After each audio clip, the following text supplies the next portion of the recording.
السلام عليكم ورحمة الله وبركاته. إن الحمد لله نحمده ونستعينه ونستغفره ونعوذ بالله من شرور أنفسنا ومن سيئات أعمالنا. من يهده الله فلا مضل له ومن يضلل فلا هادي له. وأشهد أن لا إله إلا الله وحده لا شريك له وأشهد أن محمدا عبده ورسوله صلى الله تعالى عليه وعلى آله وصحبه وسلم تسليما كثيرا. أما بعد، فقد قال الإمام البخاري رحمه الله تعالى: كتاب التهجد، باب التهجد بالليل، وقوله عز وجل: ومن الليل فتهجد به نافلة لك. قال حدثنا علي بن عبد الله قال حدثنا سفيان قال حدثنا سليمان بن أبي مسلم عن طاووس سمع ابن عباس رضي الله تعالى عنهما قال: كان النبي صلى الله عليه وسلم إذا قام من الليل يتهجد قال: اللهم لك الحمد أنت قيوم السماوات والأرض ومن فيهن، ولك الحمد لك ملك السماوات والأرض ومن فيهن، ولك الحمد أنت نور السماوات والأرض، ولك الحمد أنت ملك السماوات والأرض، ولك الحمد أنت الحق، ووعدك الحق، ولقاؤك حق، وقولك حق، والجنة حق والنار حق، والنبيون حق، ومحمد صلى الله عليه وسلم حق، والساعة حق. اللهم لك أسلمت وبك آمنت وعليك توكلت وإليك أنبت وبك خاصمت وإليك حاكمت فاغفر لي ما قدمت وما أخرت وما أسررت وما أعلنت. أنت المقدم وأنت المؤخر، لا إله إلا أنت، أو قال لا إله غيرك. قال سفيان: وزاد عبد الكريم أبو أمية: ولا حول ولا قوة إلا بالله. قال سفيان قال سليمان بن أبي مسلم سمعه من طاووس عن ابن عباس رضي الله تعالى عنهم عن النبي صلى الله عليه وسلم. সম্মানিত ভাতৃমণ্ডলী, আল্লাহ রাব্বুল আলামিনের প্রশংসা এবং প্রিয় নবী সাল্লাল্লাহু আলাইহি সাল্লামের উপর সালাত ও সালামের পর আজ সোমবার 10ই রবিউল আউয়াল 1445 হিজরি মোতাবেক 25শে সেপ্টেম্বর 2023 আমাদের ধারাবাহিক আলোচনা সহিহুল বুখারী থেকে। পর্ব হচ্ছে তাহাজ্জুদ। তাহাজ্জুদ সম্পর্কে নবী সাল্লাল্লাহু আলাইহি সাল্লামের যে হাদিসগুলি ইমাম বুখারী রাহিমাহুল্লাহ নিয়ে এসেছেন সেই পর্ব, ইমাম বুখারীর কিতাবের পর্ব নম্বর 19। এতে কয়েকটি পর্ব হবে আমাদের ইনশাআল্লাহ। আজকে প্রথম পর্ব তাহাজ্জুদ সম্পর্কে আমাদের এই সহিহুল বুখারীর অধ্যায় নম্বর 1-এ ইমাম বুখারী রাহিমাহুল্লাহ বলছেন বাবুত তাহাজ্জুদ বিল-লাইল। প্রথম বলছেন পর্বে কিতাবুত তাহাজ্জুদ, এটি হচ্ছে তাহাজ্জুদের পর্ব। কিতাব এমন একটি বড় অধ্যায়কে বলা হয় যাতে বেশ কিছু আবওয়াব, বেশ কিছু অধ্যায় রয়েছে কিন্তু একই বিষয়ের। যেমন তাহাজ্জুদ, তাহাজ্জুদ একটি বিষয়, তার বিভিন্ন দিক রয়েছে, আর বিভিন্ন দিকগুলিকে বাব করে অধ্যায় করে নিয়ে এসেছেন। প্রথম অধ্যায় বাবুত তাহাজ্জুদ বিল-লাইল। এই অধ্যায় হচ্ছে রাতে তাহাজ্জুদের সালাত আদায় করা। তাহাজ্জুদের শাব্দিক অর্থ কি? তাহাজ্জুদ শব্দটি হুজুদ থেকে এসছে, হা জিম দাল। হুজুদ মানে নিদ্রা, হুজুদ মানে ঘুম, আর নওম, নওমের মোতারাদে প্রতিশব্দ হচ্ছে হুজুদ। তো তাহাজ্জুদ মানে তরকুন নওম, ঘুম পরিত্যাগ করা। আরবি গ্রামারে সারফে একটি কায়দা হচ্ছে সালবে মাখাজ, অর্থাৎ যে অর্থটি মুজাররাদে আসল অর্থ ছিল সেটার পুরো উল্টো অর্থ হওয়া। যেমন হাজিম দাল হুজুদ মুজাররাদ, ফাকাল মাইন কালমা লাম কালমা, এর মানে হচ্ছে নম, ঘুম। আর যখন তাহাজ্জুদ বাবে তাফাউলে গেল তখন ওর মানে হয়ে গেল ঘুম কে না করা, ঘুম ত্যাগ করা। তো তাহাজ্জুদের সালাতকে তাহাজ্জুদ এই জন্য বলা হয় যে সাধারণত ঘুম বাদ দিয়ে এই তাহাজ্জুদের সালাত আদায় করতে হয়। সে ঘুম বাদ দিয়ে মানে আপনি আগে ঘুমিয়ে নিয়েছেন, তারপরে ঘুম থেকে উঠে নিজের ঘুম বাদ দিয়ে ঘুমিয়েছিলেন, এখন ঘুম বাদ দিলেন, ঘুম পরিত্যাগ করলেন, তারপরে উঠে তাহাজ্জুদ শুরু করলেন।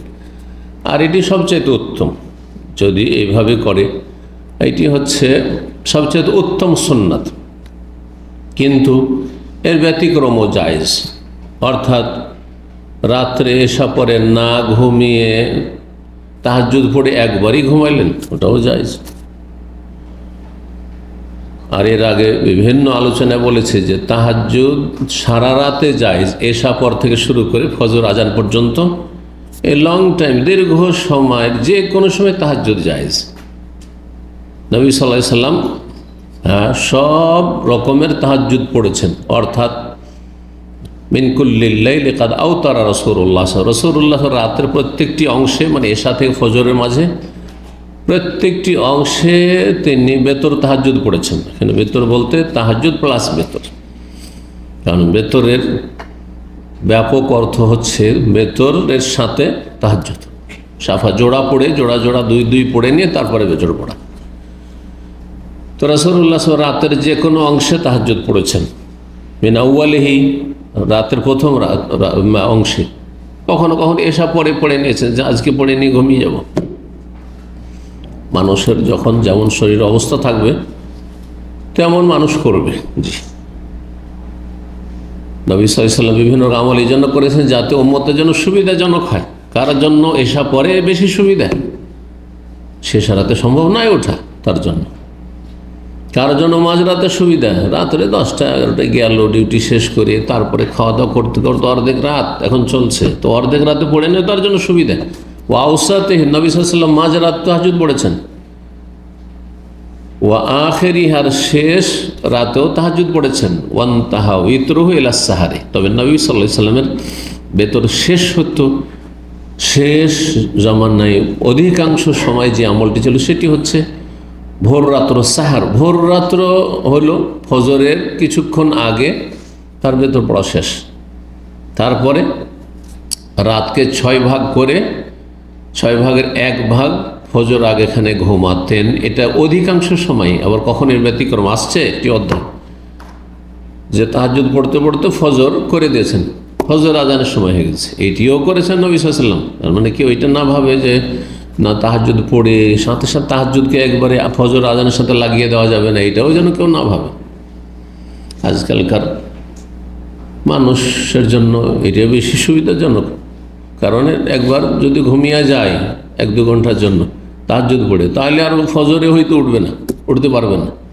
ইমানেরও দুর্বলতা, শারীরিক দুর্বলতা ইত্যাদি, শয়তান পিছনে লেগে আছে,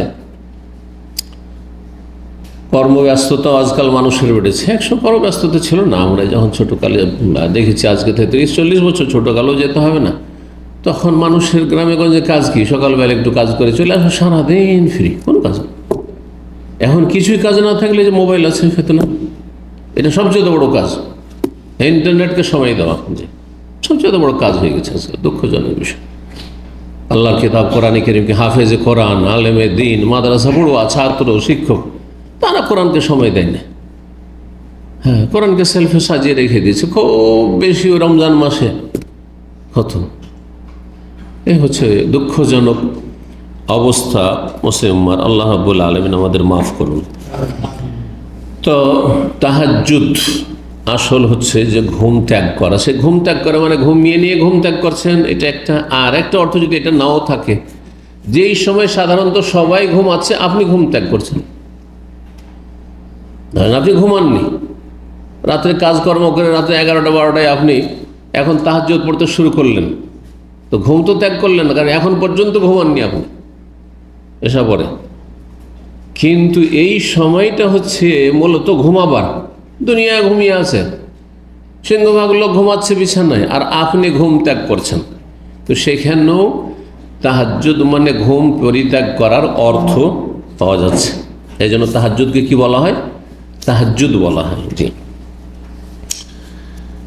তাহাজ্জুদ শব্দটি কোরআনে কারিমে এসেছে সূরা ইসরা, যার অপর নাম বনি ইসরাইল। আয়াত নম্বর ৭৯-তে আল্লাহ ইরশাদ করছেন প্রিয় নবী সাল্লাল্লাহু আলাইহি ওয়াসাল্লামকে বিশেষভাবে, ওয়া মিনাল লাইলি ফাতাহাজ্জাদ বিহি, রাতের কিছু অংশে তুমি তাহাজ্জুদ পড়ো, ঘুম পরিত্যাগ করে আল্লাহকে সেজদা করো, আল্লাহকে ডাকো। নাফিলাতাল লাক, তোমার জন্য এটি অতিরিক্ত অনেক মুফাসসিরিনগণ, আব্দুল বিন আব্বাস আরও সব বেশ কিছু সালাফগণ তারা তাফসীর করেছেন রাসূলুল্লাহ সাল্লাল্লাহু আলাইহি সাল্লামের জন্য তাহাজ্জুদ ফরজ ছিল। তারপরে সেই ফরজ হওয়া রহিত করে দেয়। প্রথম আল্লাহ রাব্বুল নবী সাল্লাল্লাহু আলাইহি সাল্লামের উপর তাহাজ্জুদ ফরজ করেছেন, উম্মতের জন্য সুন্নাত। যতগুলি সুন্নাত সালাত রয়েছে তার মধ্যে সবচেয়ে উত্তম সুন্নাত সালাত হচ্ছে তাহাজ্জুদের সালাত হচ্ছে। তো বলছেন যে রাতে তাহাজ্জুদ পড়া, আর আয়াতটি নিয়ে এসেছেন কোরআনে কারিমে আল্লাহর বাণীর তাফসীর, ওয়া মিনাল লাইলি ফাতাহাজ্জাদ বিহি নাফিলাতাল লাক আসা আইয়াবআসাকা রাব্বুকা মাকামাম মাহমুদা। তাহলে আল্লাহ তোমাকে মাকামে মাহমুদ, প্রশংসিত স্থানে পৌঁছিয়ে দেবেন। যাকে আল্লাহ যত বেশি মর্যাদা দিয়েছেন তত বেশি তার শুকরিয়া বেশি করা উচিত। এই কথার শিক্ষা দেওয়া হয়েছে এই আয়াতে। নবী সাল্লাল্লাহু আলাইহি ওয়াসাল্লামকে সবচেয়ে বড় মর্যাদা দুনিয়া এবং আখিরাত আল্লাহ দিয়েছে। জান্নাতে সবচেয়ে উচ্চ মর্যাদা, মাকামে মাহমুদ তার জন্য। আল ওয়াসিলা, এমন একটি মানজিলা ফিল জান্নাহ যা কেউ পাবেন না একজন ছাড়া। নবী সাল্লাল্লাহু আলাইহি ওয়াসাল্লাম বলছেন, লা তামবাগি ইল্লা লিআবদিন মিন ইবাদি, আল্লাহর একজন বান্দা শুধু সেই মাকাম, সেই উচ্চ স্থান পাবে।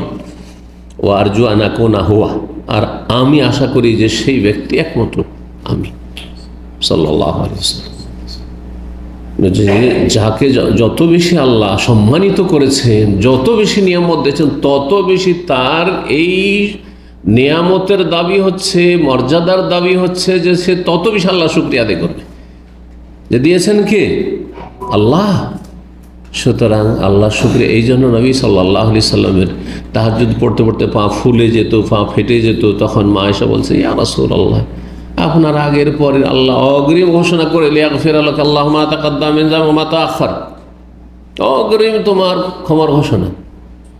তারপরে আপনার এই তাহাজ্জুদ আর সুন্নাত আর এত কঠোর পরিশ্রম করে রাত জাগরণ কি বা প্রয়োজন? কি বলেছিলেন উত্তরে রাসূলুল্লাহ সাল্লাল্লাহু আলাইহি ওয়াসাল্লাম, আফালা আকুনু আবদান শাকুর, আমি কি আল্লাহ শুকরিয়া আদায় করব না? আল্লাহ যে আমাকে এত বড় মর্যাদা দিয়েছেন যে তুমি যা পারবে তাই করো। কোনো ব্যক্তিকে বলা হয়নি কথা, তুমি যা ইচ্ছা তাই করো, তোমার আগের পরের কোনো কিছু ধরা হবে না, পকড়া হবে না। একমাত্র রাসূলুল্লাহ সাল্লাল্লাহু আলাইহি ওয়াসাল্লামকে। এই জন্য আল্লাহ যখন এত উঁচু মর্যাদা দিয়েছেন তখন শুকরিয়াও উঁচু, মানে আফালা আকুনু আবদান শাকুর, আল্লাহ শুকরিয়া আদায় করবো না? আপনাদেরকে বিশেষ করে এখানে স্মরণ করতে বলছি, কারণ আপনাদের বেরোন অত দূর যাচ্ছে না। আল্লাহ আপনাদেরকে সারা পৃথিবীর মানুষের মধ্য থেকে মনোনীত করে, বাছাই করে সৌদি আরবের প্রবাসী করেছেন। এটা আল্লাহর পক্ষে মর্যাদা না? 80 থেকে 100টা রিয়াল খরচ করলে ওমরা হয়ে গেল, ভিসা লাগে না, অন্য কোনো টিকিট লাগে না, কিছুই লাগে না। অনেক সময় এইটাও ফ্রি, বাধা নিষেধ নেই, কিছুই নেই। যখন ইচ্ছা তখন চলে গেলেন, ছুটি নিতে পারলে হলো, আর ছুটি পেলেই হলো। সুবহানাল্লাহ। এইটা কোন জায়গার মানুষ? কোটিপতি যারা অন্য দেশে, তারা কি আপনাদের মতো এই সুযোগ পাচ্ছে? কি শুকরিয়া আদায় করছেন রাসূলুল্লাহ সাল্লাল্লাহু আলাইহি সাল্লামের দেশে থেকে?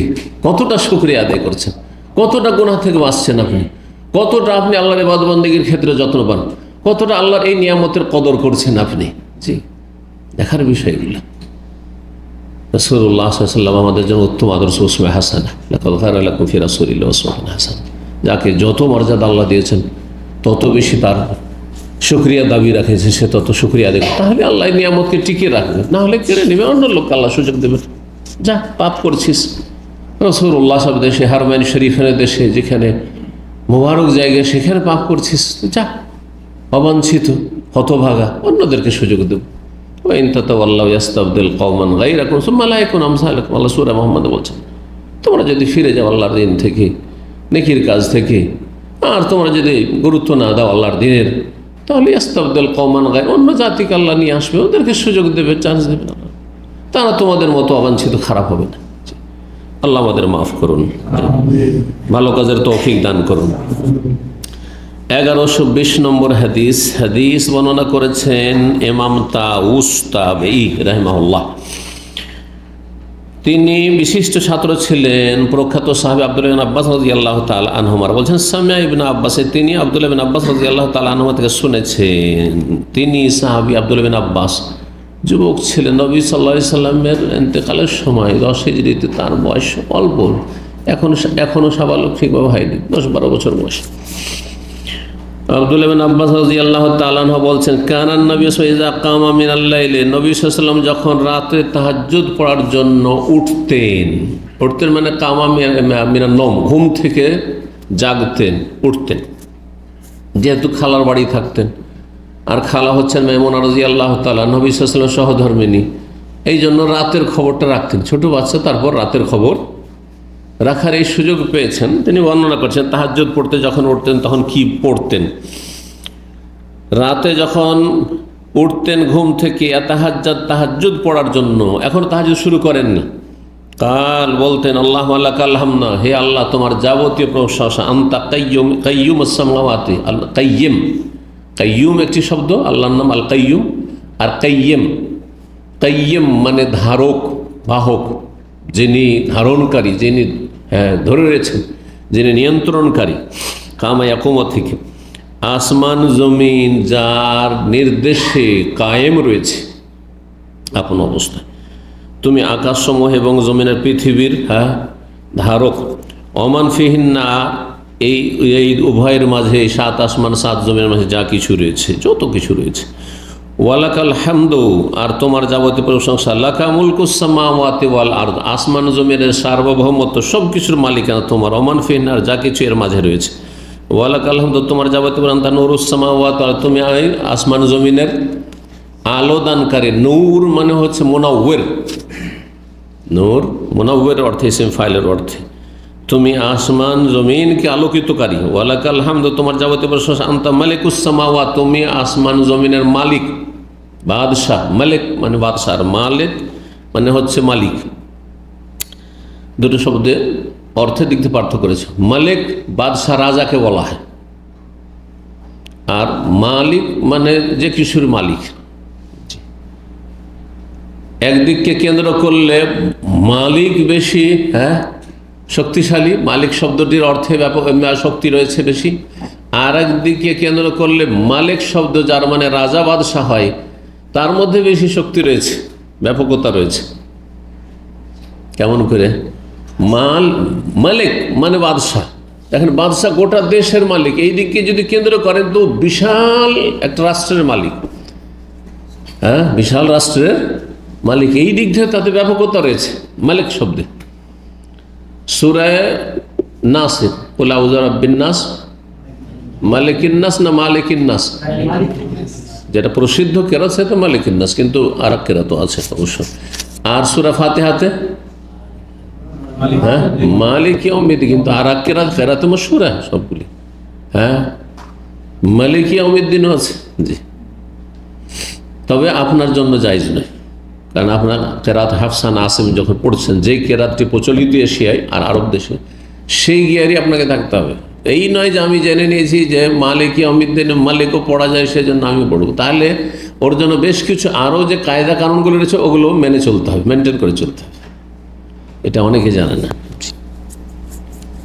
এক গিয়ারে থাকতে হবে। এনে যে এখান থেকে কিছু নিলাম, এই কেরাত থেকে কিছু নিলাম, কিছু এই কেরাত থেকে নিলাম, কিছু ইবনে কাসির নিলাম, কিছু নাফেল মাদানী নিলাম, কিছু আর তরি নিলাম, হামজা নিলাম, কেসাই নিলাম, চলবে না। 10টি কেরাতে যে কোনো কেরাত, মারুফ কেরাত, মোতাওয়াতের কেরাত, কিন্তু আপনি যখন একটা দিয়ে শুরু করবেন ওইটা দিয়ে থাকতে হবে, ওটা দিয়ে থাকতে হবে। তো আর মালিক মানে মালিক গোটা দেশের মালিক নাও হইতে পারে, ছোট্ট একটা কিছুর মালিক। এই যে বোতলটার মালিক, কারো কাছে পানি নেই, শুধু একজনের কাছে পানি আছে, এই বোতলের মালিককে ওই লোকটি, তাই না? সামান্য একটা ছোট্ট জিনিসের মালিককে মালিক বলা হচ্ছে, কিন্তু একে মালিক বলা হবে না, তাই না? কিন্তু এটার পুরোপুরি সে মালিক, পুরোপুরি মালিক। যে এই দিক থেকে এতে ব্যাপকতা আছে, এটা যা ইচ্ছা তাই করুক, সে খাক না নিয়ে যাক, যেহেতু সে এটার মালিক। কিন্তু রাজা গোটা দেশের মালিক, আর আপনার মালিক কীরকম? ও সে বাদশাহ হিসেবে মালিক, কিন্তু আপনার মালিকানাতে যে বোতলটা আছে এটার মালিক রাজা না। এটা রাজার জন্য জায়েজ না যে আপনার কাছ থেকে কেড়ে নেবে, আপনার বিনা হুকুমে পান করে নেবে আপনার পানি। কথা বুঝতে পেরেছেন? তো মালিক আর মালিকের অর্থে পার্থক্যটা দেখালাম, যদি মনে থাকে আর বুঝতে পারেন তো কাজে আসবে। তো আল্লাহ রাব্বুল মালিকও এবং আল্লাহ মালিকও দুটোই। দুনিয়াতে মানুষ হয় মালিক তো মালিক নয়, আর মালিক তো মালিক নয়। ওয়ালাকাল হামদু আনতাল হাক্কু, আর যাবতীয় প্রশংসা তোমার, তুমি সত্য। ওয়াদাকাল হাক্কু, তোমার ওয়াদা প্রতিশ্রুতি সত্য। ওয়ালিকাউকা হাক্কুন, তোমার সাথে সাক্ষাৎ সত্য, এতে কোনো সন্দেহ নেই যে আল্লাহর সাথে সাক্ষাৎ করে সবাইকে যেতে হবে, যেখান থেকে এসেছেন সেখানে ফিরে যেত। কাউলুকা হাক্কুন, তোমার কথা চির সত্য। ওয়াল জান্নাতু হাক্কুন, জান্নাত সত্য। ওয়ান নারু হাক্কুন, জাহান্নাম সত্য, তৈরি হয়ে আছে, সৃষ্টি হয়ে আছে। ওয়ান নবিয়ুনা হাক্কুন, নবীরা সকলেই সত্য। ও মুহাম্মাদুন সাল্লাল্লাহু হাক্কুন, মুহাম্মদ সাল্লাল্লাহু আলাইহি ওয়াসাল্লাম সত্য রাসূল, জি সত্য সহকারে প্রেরিত হয়েছে। ওয়াসসাআতু হাক্কুন, কিয়ামত হবে, এটি চিরসত্য। আল্লাহুম্মা লাকা আসলামতু, হে আল্লাহ তোমার সামনে আত্মসমর্পণ করেছি। অবিকা আমানতু, তোমার প্রতি ঈমান নিয়ে এসেছি। ওয়া আলাইকা তাওয়াক্কালতু, তোমার প্রতি আস্থা ভরসা করেছি। ঘোষণা করেছেন আপনি, স্বীকৃতি দিচ্ছেন। ওয়া ইলাইকা আনাবতু, তোমার অভিমুখী হচ্ছি, আল্লাহ অভিমুখী, আল্লাহর দিকে ধাবিত। অবিবেকা মা খাসাম, তো আর কারোর সাথে যদি ঝগড়া বিবাদে লিপ্ত হয় তাও তোমার জন্য, দুনিয়ার স্বার্থ নয়। এইটা হচ্ছে ইমানের দাবি। মুসলিম আর কাফের, আদম সন্তান, সবাই আদম সন্তান, দুই ভাগে কেন ভাগ হইল? কিসের দ্বন্দ্ব? লা ইলাহা ইল্লাল্লাহর দ্বন্দ্ব। একজন বলছে লা ইলাহা ইল্লাল্লাহ, আল্লাহ ছাড়া কোনো সত্য মাবুদ নেই। আর একজন বলছেন না, আরো মেলা উপোস আছে, দরগা দুর্গা মেলা আছে, মাজারেও পাওয়া যায়, যেটা বলছে যে আল্লাহর কাছে দরবার আমরা মাজারেও পাই, হ্যাঁ আমরা দুর্গার কাছেও পাই। হক আর বাতিলের লড়াই কি জন্য? এই তৌহিদ আর শিরকের জন্য, লা ইলাহা ইল্লাল্লাহর জন্যই। জি অবিকা খাস হামদু, তোমার জন্য ঝগড়া, দুনিয়ার স্বার্থে, দুনিয়ার লোভে, দুনিয়ার ক্ষমতার জন্য না, কোনো লড়াই নেই। ওয়াইলাইকা হাকাম, তো তোমার কাছে চূড়ান্ত ফয়সালার জন্য বিচার নিতে চাই, তুমি চূড়ান্ত ফয়সালা করবে। ফাগফির লিমা কদ্দামতু ওয়া মা আখারতু, সুতরাং আল্লাহ তুমি আমাকে মাফ করে দাও, যা আগে করেছি, পরে করেছি, গোপনে করেছি, আসরারতু ওয়া মা আলানতু, আর যা প্রকাশ্যে করেছি, যা কিছু ভুল হয়েছে। আনতাল মুকাদ্দিম, তুমি মুকাদ্দিম, তুমি মানুষকে এগিয়ে, যাকে ইচ্ছে তুমি এগিয়ে দিতে পারো, উন্নতি অবনতির মালিক একমাত্র আল্লাহ। ও আনতাল মুআখির, আর তুমি যাকে ইচ্ছা পিছিয়ে দিতে পারো। আল্লাহ যদি কাউকে পিছিয়ে দেয় কোনো শক্তি এগিয়ে দিতে পারে না, আর আল্লাহ যদি কাউকে এগিয়ে দেন কোনো শক্তি সেখানে বাধা সৃষ্টি করতে পারে না। লা ইলাহা ইল্লাল্লাহ, তোমার ছাড়া কোনো সত্য মাবুদ নেই। আর অন্য রিওয়ায়াতে রয়েছে লা ইলাহা গায়রুক, বর্ণকারী সন্দেহ, লা ইলাহা ইল্লা আনতা বললেন না লা ইলাহা গায়রুকা বললেন, দুটোর একটা বলবেন, দুটো একসাথে নেয়। আর বর্ণনাকারী আব্দুল করিম আবু উমাইয়া বলছেন ওয়ালা হাওলা ওয়ালা কুওয়াতা ইল্লা বিল্লাহ, শেষখানে বলেছেন নবী সাল্লাল্লাহু আলাইহি ওয়াসাল্লাম। তাহলে তাহাজ্জুদ শুরু করার আগে যখন তাহাজ্জুদ পড়ার জন্য উঠলেন তখনই এই দোয়া পড়া হচ্ছে সুন্নাত, মুস্তাহাব। জি কেউ যদি এগুলো না পড়ে, আর এইরকম সূরা আল ইমরানের শেষ শুরু করে যে আয়াত রয়েছে 10টি, সেইটিও না পড়ে, তবু তাহাজ্জুদ পড়বে, কোনো অসুবিধা নেই, তাহাজ্জুদে কোনো ঘাটতি নেই। তবে কেউ যদি উত্তম, সময় আছে, এদিকে সময় নেই, আর আপনি আয়াত আর এই দোয়া পড়তে পড়তে তো আপনার আজান হয়ে যাবে, তাহলে আপনাকে বেতরের গুরুত্ব দিতে হবে, কমপক্ষে বেতরটা তো রক্ষা করেন আপনি। জি 2 নম্বর অধ্যায় বাবু ফাজলে কিয়ামুল লাইল, এই অধ্যায় হচ্ছে তাহাজ্জুদের ফজিলত সম্পর্কে। কিয়ামুল লাইল, তাহাজ্জুদের মেলাগুলির নাম রয়েছে, তার একটি হচ্ছে রাতের কিয়াম, দীর্ঘ সময় দাঁড়িয়ে রাসূলুল্লাহ সাল্লাল্লাহু আলাইহি ওয়াসাল্লাম সাহাবায়ে কেরামগণ তেলাওয়াত করে সালাত আদায় করেছেন, সেজন্য তার নাম হচ্ছে কিয়াম, কিয়ামুল লাইল, সালাতুল কিয়াম।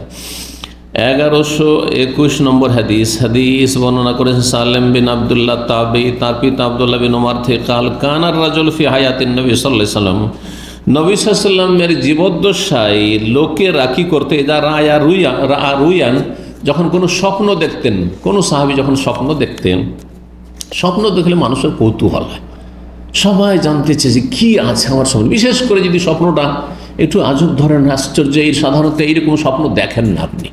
হ্যাঁ, যেই স্বপ্ন আপনাকে ব্যস্ত করে তুলেছে, তখন মনের চাহিদা যে স্বপ্নের ব্যাখ্যাটা জানবো।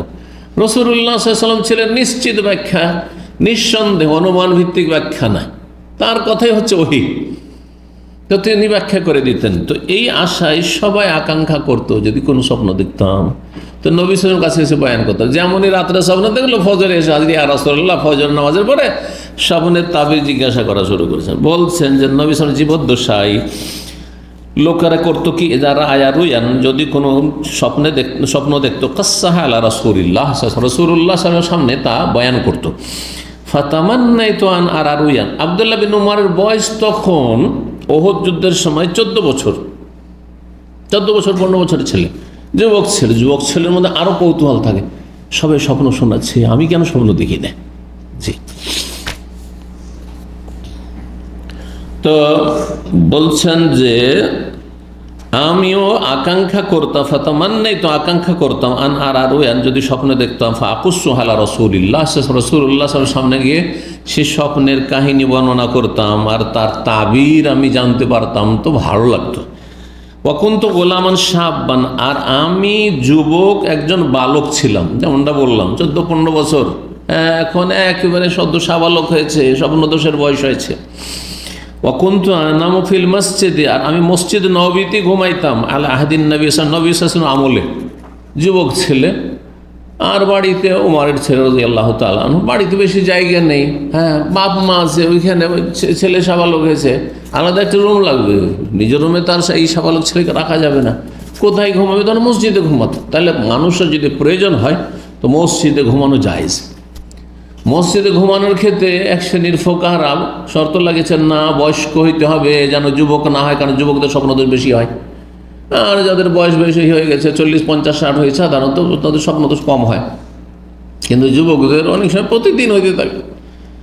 এই জন্য তারা এই ইজতিহাদি একটা ফতোয়া দিয়েছে কিছু কিছু মাযহাবে, কিন্তু এই ফতোয়ার কোনো ভিত্তি নেই। আর এর খণ্ডন এই হাদিস থেকে হচ্ছে যে আমি মসজিদে ঘুমাইতাম, আর আমি কি ছিলাম, বলছেন গোলামান শাববান, যুবক বালক ছিলাম, সাবালক একবারে।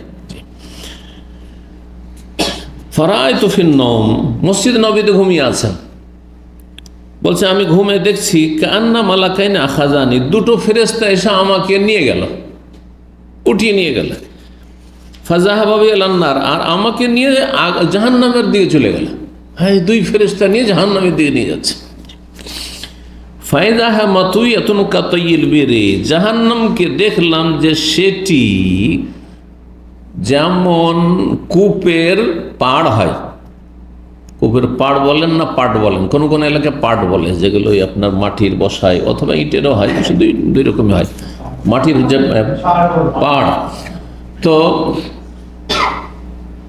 ফায়দাহা মাতুইয়াতুন, সে পাট বিছানোর মতো ছিল। জাহান্নাম যে আছে, জাহান্নামের যে কিনারাগুলো কি ছিল, পাড় বিছানোর মতো ছিল, কাতাইল বীরে, কূপের পাড়ের মতো। ওয়াইদা লাহা কারনান, আর কূপের যেমন দুই সাইডে দুটো স্তম্ভ থাকে, আর তারপরে তাতে ওপরে একটা কাঠ থাকে, আর তার উপরে রশি ঝুলানো থাকে, বালতি ঝুলানো থাকে। তো কারণ মানে তো সিং হয়, কিন্তু এখানে কারণ মানে হচ্ছে দুটো খুঁটি বা দুটো স্তম্ভ ছিল।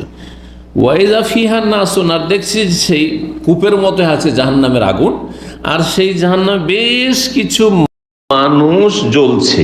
তাদের আরাফ তখন, তাদেরকে আমি চিনতেও পারলাম, সেই লোকগুলোকে চিনি, তারা মদিনায় বসবাস করে। মুনাফিকদেরকে চিনতেন আব্দুল্লাহ বিন উমর, ওই লোকগুলোকে যারা দিনের বেলা দেখছেন আর এখানে জাহান্নামে জ্বলছে এই লোকগুলো, আমি তাদেরকে চিনতাম। ফাজালতু আকুল, তখন আমি ভয়ে বলতে শুরু করেছি, আউযু বিল্লাহি মিনান নার, জাহান্নামের আগুন থেকে আল্লাহর কাছে আশ্রয় গ্রহণ করছি। কালা ফালাকিয়ানা মালাকুন, যখন এরকম আমি ভয় পেয়েছি, আগুনে মানুষ জ্বলছে, পরিচিত মানুষ জ্বলছে, আর আমাকে আগুনে জাহান্নামের কিনারাতে ওখানে আমাকে নিয়ে আসা হয়েছে, দুই ফেরেশতা ধরে নিয়ে এসেছে, খুব ভয় পেয়েছি।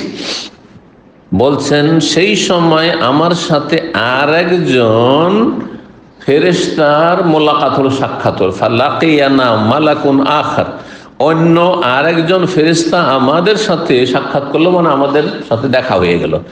ফাকাল আলী, তখন সেই ফেরেশতা আমাকে সান্ত্বনা দিচ্ছে যে লাম তোরা, ভয় পেও না, তোমার কোনো ভয় নেই, জাহান্নামের আগুন বলে তোমার কোনো ভয় নেই। আল্লাহু আকবার, ফেরেশতা বলছে।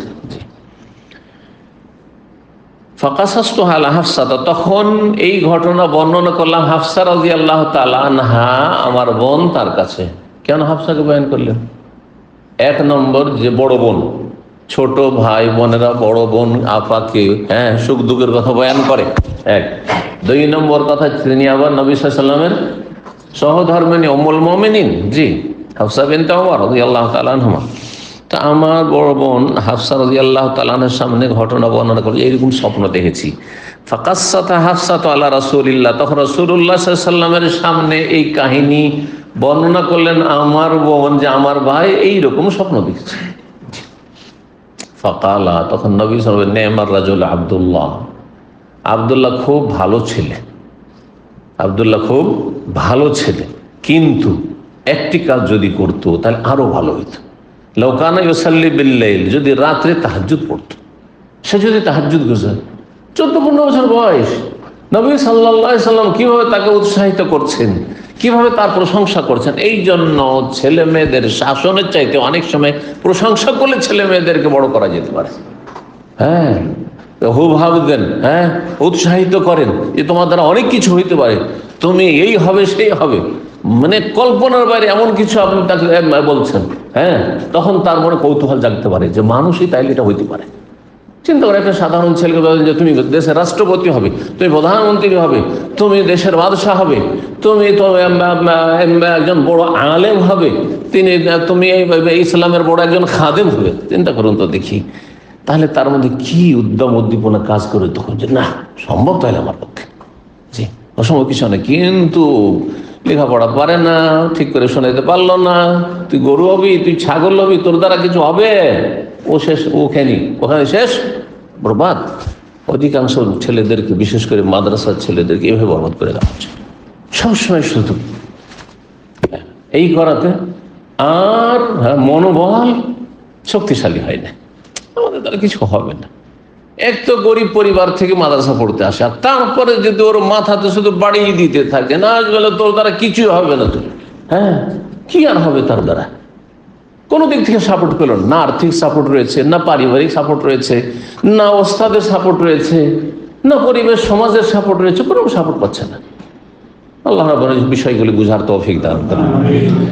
তো বলছেন যে নবী সাল্লাল্লাহু আলাইহি ওয়াসাল্লাম এই কথা, নেমার রাজুল আব্দুল্লাহ লাউ কানা ইউসাল্লি বিল্লাইল, আব্দুল্লাহ খুব ভালো মানুষ, ভালো ছেলে, যদি সে রাতে তাহাজ্জুদ পড়তো তাহলে আরো ভালো হতো তার জন্য। ফাকানা বাদো, আব্দুল্লাহ শুনতে পেল, বোন বললেন হাফসা রাদিয়াল্লাহু তাআলা, যে নবী সাল্লাল্লাহু আলাইহি ওয়াসাল্লাম তোমার সম্পর্কে বলছে, তুমি যদি তাহাজ্জুদ পড়তে তাহলে আরো ভালো মানুষ হয়ে যেতে, আরো ভালো হইতো, তুমি এমনি ভালো ছেলে, এই কথা বলেছেন। তোমার স্বপ্নের তাবির। ফাকানা বাদু, তারপরে লা ইয়ানামু ইল্লা কালিলা, রাত্রে আব্দুল্লাহ বিন উমর অল্প সময় ছাড়া ঘুমাতেন না, মাত্র অল্প সময় একটু ঘুমাইতেন, আর সারা রাত তাহাজ্জুদ পড়তেন। সারা জীবন ওই যৌবনকাল থেকে শুরু করেছেন। আল্লাহু আকবার, এত বেশি পরেজগার। সাহাবায়ে কেরামদের মধ্যে তার তাকওয়া, পরেজগারি, দিনদারি খুব বিখ্যাত ছিল, প্রসিদ্ধ ছিল, বড় সুন্নতের পাবন ছিলেন রাদিয়াল্লাহু তাআলা আনহু। তো ইমাম বুখারী রাহিমাহুল্লাহ তাহাজ্জুদের ফজিলতে এই হাদিসটি নিয়ে আসলেন, যে তাহাজ্জুদ পড়া মানুষ হচ্ছে ভালো মানুষ, এই কথা প্রমাণ করছে যে তাহাজ্জুদ পড়ে সে ভালো মানুষ। আলাইকুম বিকিয়ামিল লাইল, অন্য আরেকটি রিওয়ায়াতে রয়েছে তোমরা তাহাজ্জুদ পড়ো, ফাইন্নাহু দাবুস সালিহিন ক্বাবলা, তোমাদের যত আল্লাহর নেক বান্দা, ওলি আউলিয়া সালেহিন যারা চলে গেছেন তাদের ভালো অভ্যাস হচ্ছে তাহাজ্জুদ গুজার। আল্লাহ আমাদের সকলকে তৌফিক দান করেন। অল্প হইলেও চেষ্টা করেন, অল্প অল্প করে চেষ্টা করতে করতে প্রতিদিন 5 মিনিট 10 মিনিট করে বাড়ান।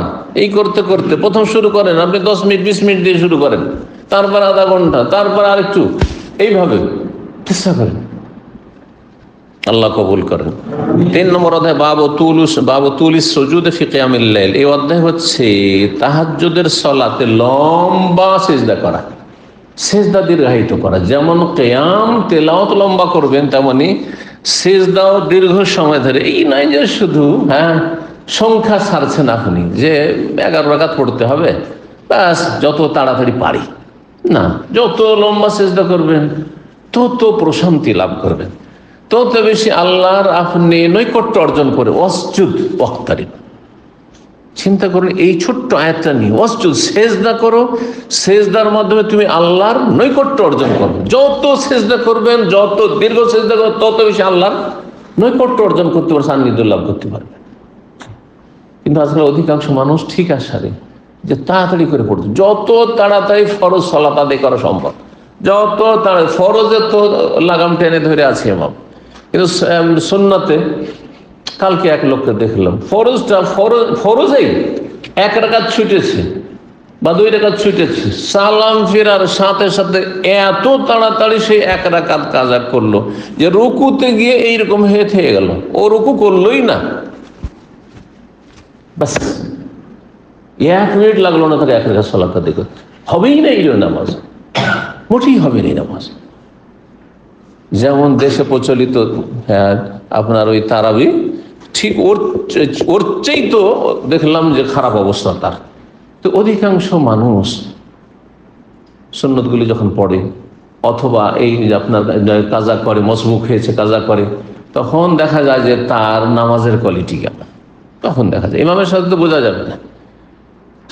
এমনি তো ইমাম এত সংক্ষেপে সালাত পড়ছে যে 4 রাকাত সালাত এশা 8 মিনিটে সেরে দিয়েছে, এটা খুব বেশি। আর জোহর আসলে দেখি যে 6 মিনিটে 7 মিনিট সেরে দিচ্ছে, এটি তো শান্তি হয়। আর তারপরেও যদি তাতেও যদি তাড়াহুড়া থাকে, তাহলে এর কোনো কোয়ালিটি আছে? এই ইবাদত কখনো কবুল হবে না, মোটেই কবুল হবে না। আল্লাহ অজ্ঞতা দূর করুন।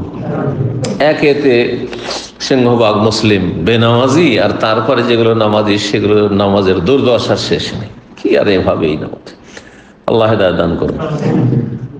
1123 নম্বর হাদিস মায়েশা রাদিয়াল্লাহু তাআলা আনহা বর্ণনা করেছেন, আন্না রাসূলুল্লাহ সাল্লাল্লাহু আলাইহি ওয়াসাল্লাম কানা ইউসাল্লি 11 রাকাত, রাসূলুল্লাহ সাল্লাল্লাহু আলাইহি ওয়াসাল্লাম 11 রাকাত পড়তেন তাহাজ্জুদ।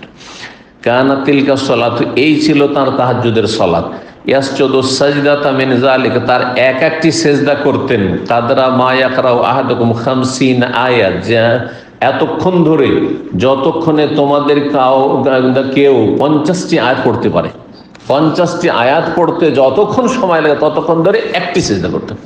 1 রাকাতে 2 সিজদা, তার মানে 2 সিজদাতে 100টি আয়াত পড়ার সমান অবস্থান করে কতক্ষণ, তাই আর কত দোয়াই করেছেন চিন্তা করুন তো দেখি।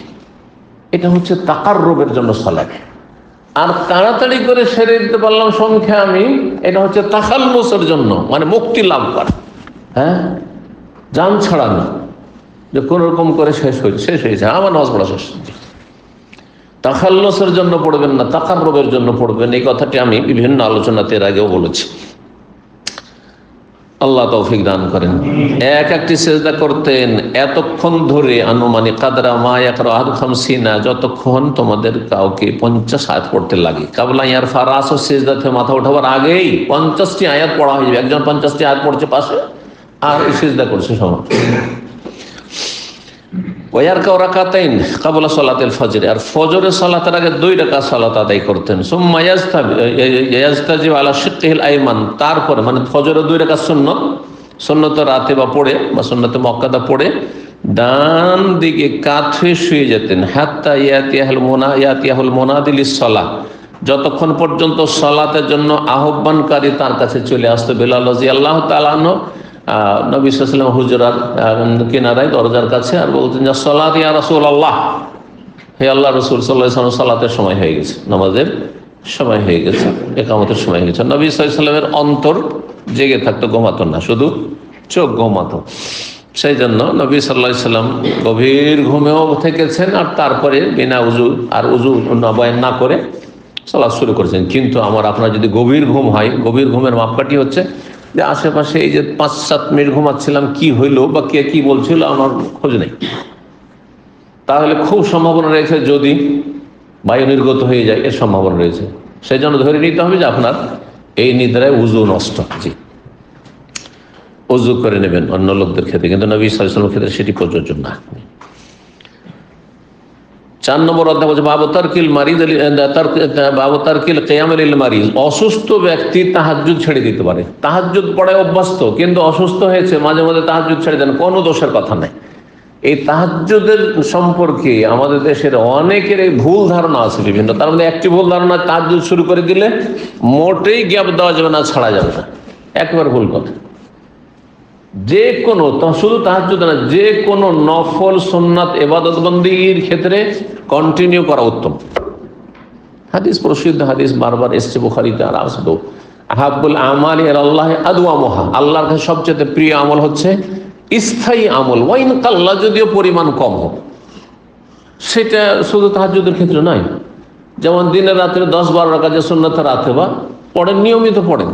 ওই নিজে কখনো তো মাশাআল্লাহ আজকে আপনি 40-50 রাকাত পড়ে ফেললেন, আর কখনো সুন্নাত রাতে বা 10-12 রাকাত ওইটাই পড়লেন না আপনি। কখনো তাহাজ্জুদ পড়লেন তো 2 ঘন্টা ধরে, আর কখনো মোটেই পড়ছেন না আপনি, 4 রাকাতও পড়ছেন, এমন করবেন না।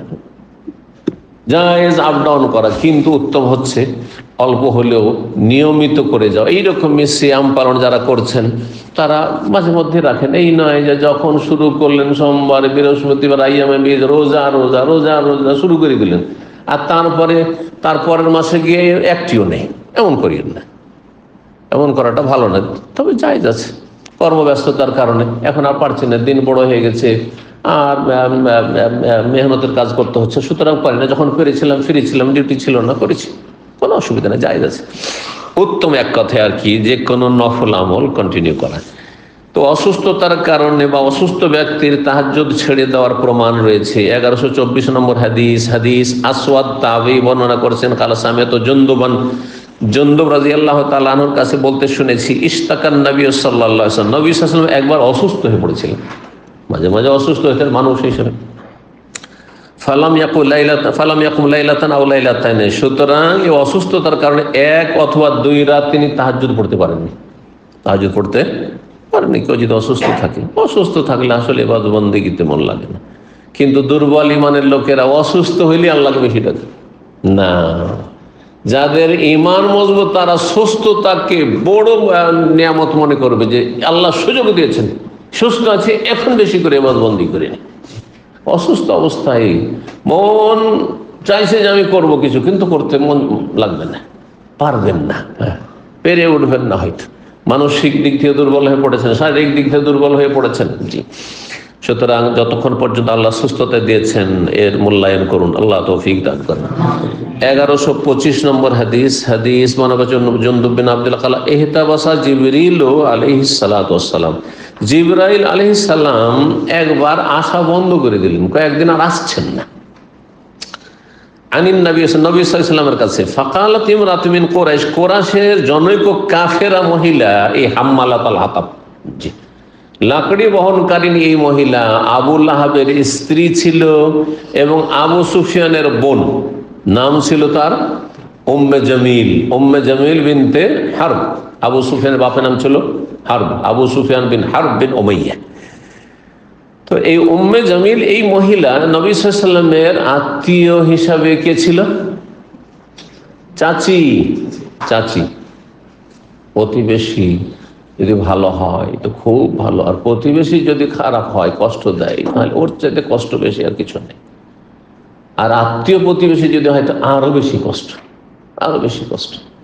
তো আবু লাহাবের স্ত্রী আল্লাহ রাব্বুল আলামিন এই বদচরিত্রের মহিলা আর তার স্বামী সম্পর্কে একটি সূরা নাযিল করেছেন কিয়ামত পর্যন্ত। তেলাওয়াত হচ্ছে আর লানত হইতে আছে।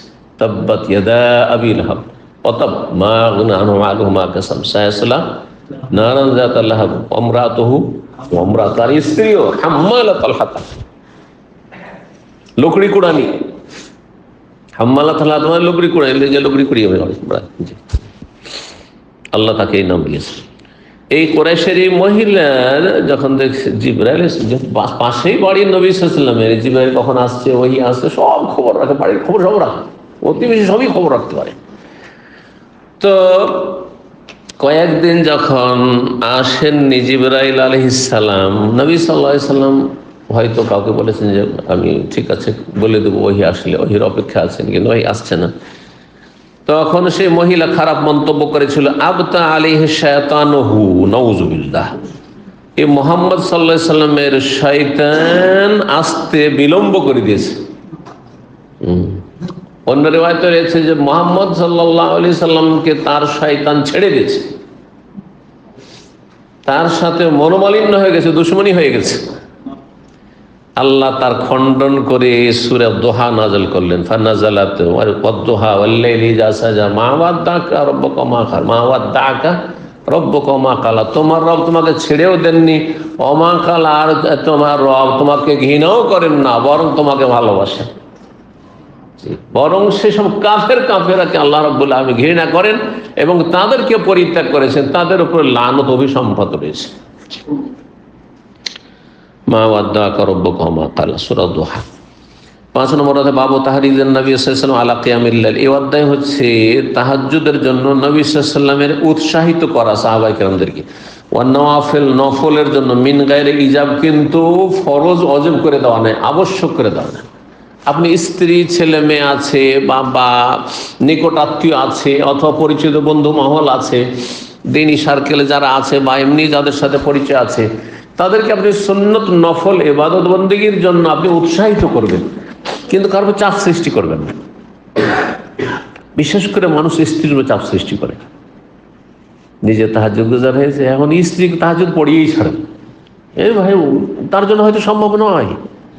হ্যাঁ, ঈমান এমন জিনিস যে যেটা মানুষকে চাপ দিয়ে তার কাছে আদায় করে নেওয়া হয় না, সম্ভব না। সেটি হতে পারে ওই রকমের আগ্রহ পয়দা হচ্ছে না, আর না তোমাকে তাহাজ্জুদ পড়তেই হবে, না, এটা ঠিক নয়।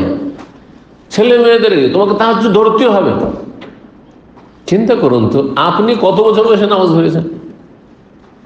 যারা এইরকম হেদায়েত হওয়ার পরে আবেগী হয়ে চাপ সৃষ্টি করা শুরু করেন নিজের অধীনস্থদের ওপর, স্ত্রী, ছেলে মেয়েদের ওপর, তাদেরকে জিজ্ঞাসা করছে তোমার ফরজ নামাজ যে তোমার কত বয়সে ঠিক হয়েছে? চিন্তা করো, আপনি কেমন ছিলেন, আপনাকে সংশোধন করতে কত সময় লেগেছে। তার মানে এই নয় যে আপনি সাবালক ছেলে মেয়েকে আপনি ফরজ নামাজের ক্ষেত্রেও আপনি চাপ দেবেন। অবশ্যই ফরজের ক্ষেত্রে কোনো রকমের ছাড় নেই, কিন্তু সুন্নত নফলের ক্ষেত্রে বাড়াবাড়ি করবেন না, তথা উৎসাহিত করতে থাকবেন, উৎসাহিত থাকবেন। বলছেন ওয়াতারাকান নবী সাল্লাল্লাহু আলাইহি ওয়াসাল্লাম ফাতেমা ওয়া আলিয়ান আলাইহিম আসসালাম লাইলাতান লিসসালাতি। নবী সাল্লাল্লাহু আলাইহি ওয়াসাল্লাম ফাতেমা এবং আলী রাদিয়াল্লাহু তাআলা আনহুমার বাড়িতে রাতে গিয়ে নক করে, তারাকায় এতরকম মানে দরজা গেট, খটখটানো, দরজায় নক করা, ওয়াসসামা'i ওয়াত-তারিক, রাত্রে আগমন করা। রাত্রে গিয়েছেন নবী সাল্লাল্লাহু আলাইহি ওয়াসাল্লাম, রাত্রে গিয়েছেন, তারাকা মানে রাত্রেও যাওয়া। জি, তো নবী সাল্লাল্লাহু আলাইহি ওয়াসাল্লাম রাত্রে গিয়েছেন জামাই মেয়ের বাসাতে। তো জামাইয়ের বাসাতে বা মেয়ের ঘরে, জামাই মেয়ে যেখানে আছে সেখানে রাত্রে যাওয়া জায়েজ, এই হাদিস প্রমাণ করে। যদি বলে রাত্রে স্বামী স্ত্রী, যুবক যুবতী মানুষ নতুন বিয়ে হয়েছে, বিশ্রাম করছে, আর আপনি গিয়ে ডিস্টার্ব, শ্বশুর শাশুড়িকে ডিস্টার্ব করছেন, প্রয়োজনে যেতে পারে, প্রয়োজনে, দিনের প্রয়োজন বিশেষ করে, অথবা কোনো প্রয়োজনের পারিবারিক প্রয়োজন থাকতে পারে, কিন্তু বিনা কারণে গিয়ে সেখানে ধর্ণা দিবেন আর আপনি কষ্ট দিবেন, ডিস্টার্ব করবেন, এটা ঠিক না। 1126 নম্বর হাদিস বর্ণনা করছেন উম্মে সালামা রাদিয়াল্লাহু তাআলা আনহা, বলছেন আন্নান নবী ইস্তাইকাযা লাইলাতান, এক রাতে নবী সাল্লাল্লাহু আলাইহি ওয়াসাল্লাম জেগে উঠলেন, ঘুমিয়েছিলেন, জেগে গেলেন। ফাকাল, আর বলে সুবহানাল্লাহ, সুবহানাল্লাহ, আশ্চর্য হচ্ছেন। সুবহানাল্লাহ কিসের জন্য? আশ্চর্য হওয়ার জন্য। আশ্চর্য হচ্ছেন কারণ তিনি যা দেখতে পাচ্ছেন অন্যরা দেখতে পাচ্ছেন না। মাজা উনজিলা লাইলাতা মিনাল ফিতানি, আজকে রাতে কত যে আসমান থেকে ফিতনা বালা মুসিবত নেমেছে। আল্লাহ, নবী সাল্লাল্লাহু আলাইহি ওয়াসাল্লাম ফিতনা বালা মুসিবত আযাব দেখতে পাচ্ছেন যে নামছে, জমিনে নামছে, মানুষের গুনাহর কারণে, পাপের কারণে। পরীক্ষা, ভালো মানুষের জন্য পরীক্ষা আর খারাপের জন্য আযাব। তো আজকে রাতে কত যে ফিতনা নেমে এসেছে, মাজা উনজিলা মিনাল খাজাইন, আর কত যে আল্লাহর পক্ষ থেকে ভান্ডার নেমেছে, রুজির ভান্ডারও নেমেছে। কারো জন্য রুজির ভান্ডারও নেমেছে। মাইয়ুকিযু সাওয়াহিবাল হুজরাত, কে আছে যে এই কক্ষে বসবাসকারিনী নারীদেরকে জাগাবে। অর্থাৎ নবী সাল্লাল্লাহু আলাইহি ওয়াসাল্লামের বিবিগণের জন্য 9টি কক্ষ ছিল যে সারিভাবে মসজিদে নববীর আপনি কিবলামুখী দাঁড়াবেন তো বাম সাইডে, এদের সম্পর্কে এই কক্ষে যারা বসবাসকারী মানে নবী সাল্লাল্লাহু আলাইহি ওয়াসাল্লামের সহধর্মের উম্মাহাতুল মুমিনিন সম্পর্কে বলছেন যে এদেরকে কেউ জাগাবে, কে জাগাবার আছে যে গিয়ে একটু জাগাক, তাদেরকে তাহাজ্জুদ পড়ুক। কারণ এই সময় বালা মুসিবত নাযিল হচ্ছে, বালা মুসিবত থেকে আল্লাহর কাছে আশ্রয় কামনা করতে হবে, আল্লাহ রক্ষা করো। এটা হচ্ছে সুযোগ, এই ভোর রাত্রে দোয়া কবুল হয়। আর আল্লাহর পক্ষ থেকে আল্লাহর নিয়ামত ভান্ডার খাজানা নাযিল হচ্ছে, সেই ভান্ডার থেকে আল্লাহর কাছে কল্যাণ রুজি চেয়ে নিতে হবে, দুনিয়া আখিরাতের কল্যাণ। তো কেউ আছে যে এই কক্ষে বসবাসকারিনীদেরকে বা কক্ষের মালিকদেরকে জাগাবে। ইয়া রব্বা কাসিয়াতিন ফিদ দুনিয়া আরিয়াতিন ফিল আখিরা, অনেক এমন হবে, অনেক মহিলা, বিশেষ করে মহিলাদের কথা বলা হয়েছে এখানে, যদিও পুরুষও শামিল এতে। রব্বা কাসিয়াতিন ফিদ দুনিয়া, অনেকে বস্ত্র পরিধানকারিনী বা পারকারী, দুটোই শামিল তাতে। অনেক বস্ত্র পরিধানকারী দুনিয়াতে, ইহ জগতে, আরিয়াতিন ফিল আখিরা, পরকালে তারা বিবস্ত্র থাকবে, পরকালে তারা বিবস্ত্র থাকবে। কি অর্থ? এই হাদিসের দুটো অর্থ করা হয়েছে। একটা হচ্ছে বস্ত্র মানে আসলি বস্ত্র। আজকাল অধিকাংশ যারা সুখী আর্থিক দিক থেকে, তাদের বস্ত্রের অভাব নেই। যে ছেলে মেয়েদের কত জোড়া কাপড় আছে, স্ত্রীর কত যে আইটেমের কাপড় আছে, শাড়ি আর সালোয়ার কামিজ আর কত কি কাপড়, হিসাব করে জানি না যে কত কাপড় আছে। অধিকাংশ সচ্ছল যারা আরিয়াতুন ফিল আখিরা, পরকালে বিবস্ত্রে উঠবে, মানে জাহান্নামের ইন্ধন হবে। পরকালে কাপড় থাকবে না। পরকালে কাপড় কে পাবে? জান্নাতীরা পাবে। দুনিয়াতে এত ভোগ বিলাসে তার জীবন যাপন করলো, কিন্তু আখিরাতে জাহান্নামে বিবস্ত্র হয়ে জ্বলতে থাকবে। আরিয়াতুন ফিল আখিরা, এটি একটি অর্থ। আরেকটি অর্থ হচ্ছে যে কাসিয়াতিন ফিদ দুনিয়া, মানে দুনিয়ায় অনেকে আছে সুখে ছিল কিন্তু বেআমল ছিল, আমল করেনি, সুতরাং আখিরাতে তারা আরিয়া মানে বিবস্ত্র, মানে এখানে বস্ত্রের বিবস্ত্র হওয়া নয়, বরং আমলবিহীন হয়ে উঠবে। দুনিয়াতে তাদের সুযোগ ছিল আমল করা, কাসিয়াতিন ফিদ দুনিয়া, দুনিয়াতে আমলের সুযোগ ছিল, মাশাআল্লাহ সুস্থ ছিল, সুঠাম ছিল, পরিবেশ পেয়েছে। বিশেষ করে দেখেন মুসলিম দেশে যারা বসবাসের সুযোগ পেয়েছে, আর তাও যদি সৌদি আরবে বসবাসের সুযোগ পেয়ে থাকে, এখানে হজ করার কত সুযোগ, উমরা করার কত সুযোগ, তারপরে 5 ওয়াক্ত সালাতে যে আপনার চারিদিকে মসজিদ আর মসজিদ, মসজিদ আর মসজিদ, আজান কখন হচ্ছে সব জানতে পারছেন, একামত হচ্ছে জানতে পারছেন, এত সুন্দর মসজিদ, মসজিদে গিয়ে কিছুক্ষণ এমনি বসতে ভালো লাগে। আর দেশে গিয়ে মসজিদে গেলে সাথে সাথে তাড়াতাড়ি নামাজ পড়ে বেরোন, না হলে যতবার ঢুকবেন ততবার গোটা শরীর ভিজে, একবারে কাপড় চোপড় ভিজিয়ে নিয়ে ঘামে বেরোইতে হবে, আছে না নেই? যদি ফ্যানটা পেয়ে যান তো সেটা সৌভাগ্য, তাও ফ্যান ঝুলছে কিন্তু বিদ্যুৎ নেই। চিন্তা করুন তো দেখি, মিলিয়ে দেখুন আপনি যে এখানকার মসজিদে ইবাদতবন্দি করতে কেমন খুশু হয় আপনার, আর দেশে গিয়ে আপনাকে প্রতিকূল অবস্থায় ইবাদতবন্দি করা, তারপরে কোনো জায়গায় রাস্তায় বেরিয়ে গেলে যা মাতার নামাজ ঠিক রাখা সম্ভব হয় না, ইচ্ছা থাকলেও সম্ভব হয় না। 10 দিনের মধ্যে দেখছেন যে ইমানে অনেক পার্থক্য হয়ে গেছে, আমার আমলে অনেক পার্থক্য হয়ে গেছে। তো এই যে সুযোগ পেয়েছেন কাসিয়াতের ফিদ দুনিয়া, দুনিয়াতে আপনি ভালো আমল করার, এখানে কিসওয়া থেকে, বস্ত্র থেকে উদ্দেশ্য হচ্ছে আমলের সুযোগ পেয়েছেন, কিন্তু আমল করলেন না, সুতরাং আরিয়াতুন ফিল আখিরাতে আপনি আমলবিহীন হয়ে উঠবেন, আমল ছাড়া খালি হাতে। আর সেখানে খালি হাতে গিয়ে কোনো লাভ নেই। আমল ছাড়া, ইমান আর আমল ছাড়া কোনো কিছু সেখানে আপনার সঙ্গ দেবে না, কেউ সাথ দেবেন না, আর কেউ খোঁজ নেবেন। ওখানকার কথা তো বাদ দেন, মরে যাওয়ার পর একজন মানুষে কয়দিন স্মরণ করে, যতই প্রিয়জন, কত কি রেখে গেছেন স্ত্রী ছেলে মেয়েদের জন্য, ওদের খাবার দাবার কোনো চিন্তা নেই, সব কিছু রেখে গেছেন, আপনি ভোগের সামগ্রী রেখে গেছেন। 2-4-10 দিন একটু শোক করবে, হ্যাঁ, বাপকে স্মরণ করবে, মাকে স্মরণ করবে, আর যে এহসান করে গেছে, অনেক কিছু রেখে গেছে তাকে, তারপরে এমন ভুলে যাবে যে দোয়াটাও করবে না, দোয়াটাও করবে না। কি করলেন আপনি তাদের জন্য রেখে? সবাই কতদিন স্মরণ করবে মানুষ আপনাকে, আমাকে? যদি আপনার বেশ কিছু খেদমত থাকে তো ধরেন 2-4-10 বছর স্মরণ করেন, হ্যাঁ, 50 বছর করবে, 100 বছর, তারপরে নাই। হ্যাঁ, মাত্র কয়েকটা মাসের ভিতরে মানুষের স্মৃতি থেকে আপনি সরে গেছেন, আর আপনার কথা মনেও আসে না। আপনার পরিবারের লোকদের আপনার কথা মনে আসবে না, একেবারে ভুলে যাবে। দুনিয়ার গাড়ির গতি আপন অবস্থায় চলতে থাকবে, তাদের দুনিয়া চলতে আছে, সংসার চলতে আছে, কাজকর্ম চলতে আছে, আপনার জন্য আর থেকে নেই। কি জন্য আপনি করেছেন এগুলো? কি নিয়ে গেলেন আল্লাহর কাছে আপনি? রব্বাকা আসিয়াতিন ফিদ দুনিয়া আরিয়াতিন ফিল আখিরাহ। নবী সাল্লাল্লাহু আলাইহি হাদিসটি খুব প্রসিদ্ধ হাদিস। অনেক বস্ত্র পরিধানকারিনী আখিরাতে পরকালে বিবস্ত্র হয়ে উঠবে। জি, সেটা আমল শূন্য হয়ে উঠবে, বিবস্ত্র মানে, অথবা আসলে বিবস্ত্র হয়ে উঠবে, জাহান্নামে যাবে, তার মানে উলঙ্গ হয়ে জাহান্নামে জ্বলবে। 1127 নম্বর হাদিস। এই হাদিস কি প্রমাণ করে? যে নবী উৎসাহিত করেছেন তাহাজ্জুদ পড়ার জন্য, যে এই যে বা মহিলারা, আমার স্ত্রীরা বসবাস করছে এই কক্ষে, এদেরকে কে জাগাবে? জাগাও, এদেরকে এই তাহাজ্জুদ পড়ার জন্য জাগাও। উৎসাহিত করছেন যে জাগো, তোমরা জাগো, জাগো, উঠো, কিন্তু জবরদস্তি করে না। 1127 নম্বর হাদিস। হাদিস বর্ণনা করেছেন আলী ইবনে আবি তালিব রাদিয়াল্লাহু তাআলা আনহু। তিনি বলছেন যে আন্না রাসূলুল্লাহ সাল্লাল্লাহু আলাইহি ওয়াসাল্লাম তারাকাহু ওয়া ফাতিমা বিনতান নবী সাল্লাল্লাহু আলাইহি ওয়াসাল্লাম লাইলাতান। কোন এক রাতে নবী সাল্লাল্লাহু আলাইহি ওয়াসাল্লাম ফাতেমা আর আলীর বাড়িতে এসে উপস্থিত। রাত্রে এশা পরে চলে এসেছেন জামাই মেয়ের বাড়িতে, আর দুইজনে কিন্তু শুয়ে আছে, ঘুমিয়ে গেছেন, তাহাজ্জুদ পড়তে উঠেছেন, হয়তো এশা পরে কিছুক্ষণ পরে এসছেন, মধ্যরাতও হতে পারে, বেশ গভীর রাতও হতে পারে। ফাকালা, এসে বলছেন আল্লাহ তুসাল্লিয়ানে, তোমরা তাহাজ্জুদ পড়ো না? তাহাজ্জুদ পড়তে উঠো না তোমরা? জামাই মেয়েকে বলছে। তাহলে বলতে পারেন জামাই মেয়েকে কখনো যে তাহাজ্জুদ পড়ো না তোমরা, উঠো তাহাজ্জুদ পড়ো।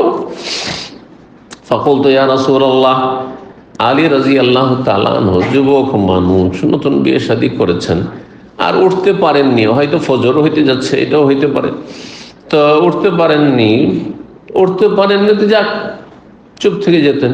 কিন্তু কখনো কখনো মানুষ হয়তো চুপ থাকে না, একটা উত্তর দিয়ে দেয়, তো যারা বিশেষ করে হয়তো কোনো ত্রুটি করে, দেখবেন যে ওরা তকদিরকে, হ্যাঁ, তারা হুজ্জত দলিল হিসাবে ব্যবহার করে।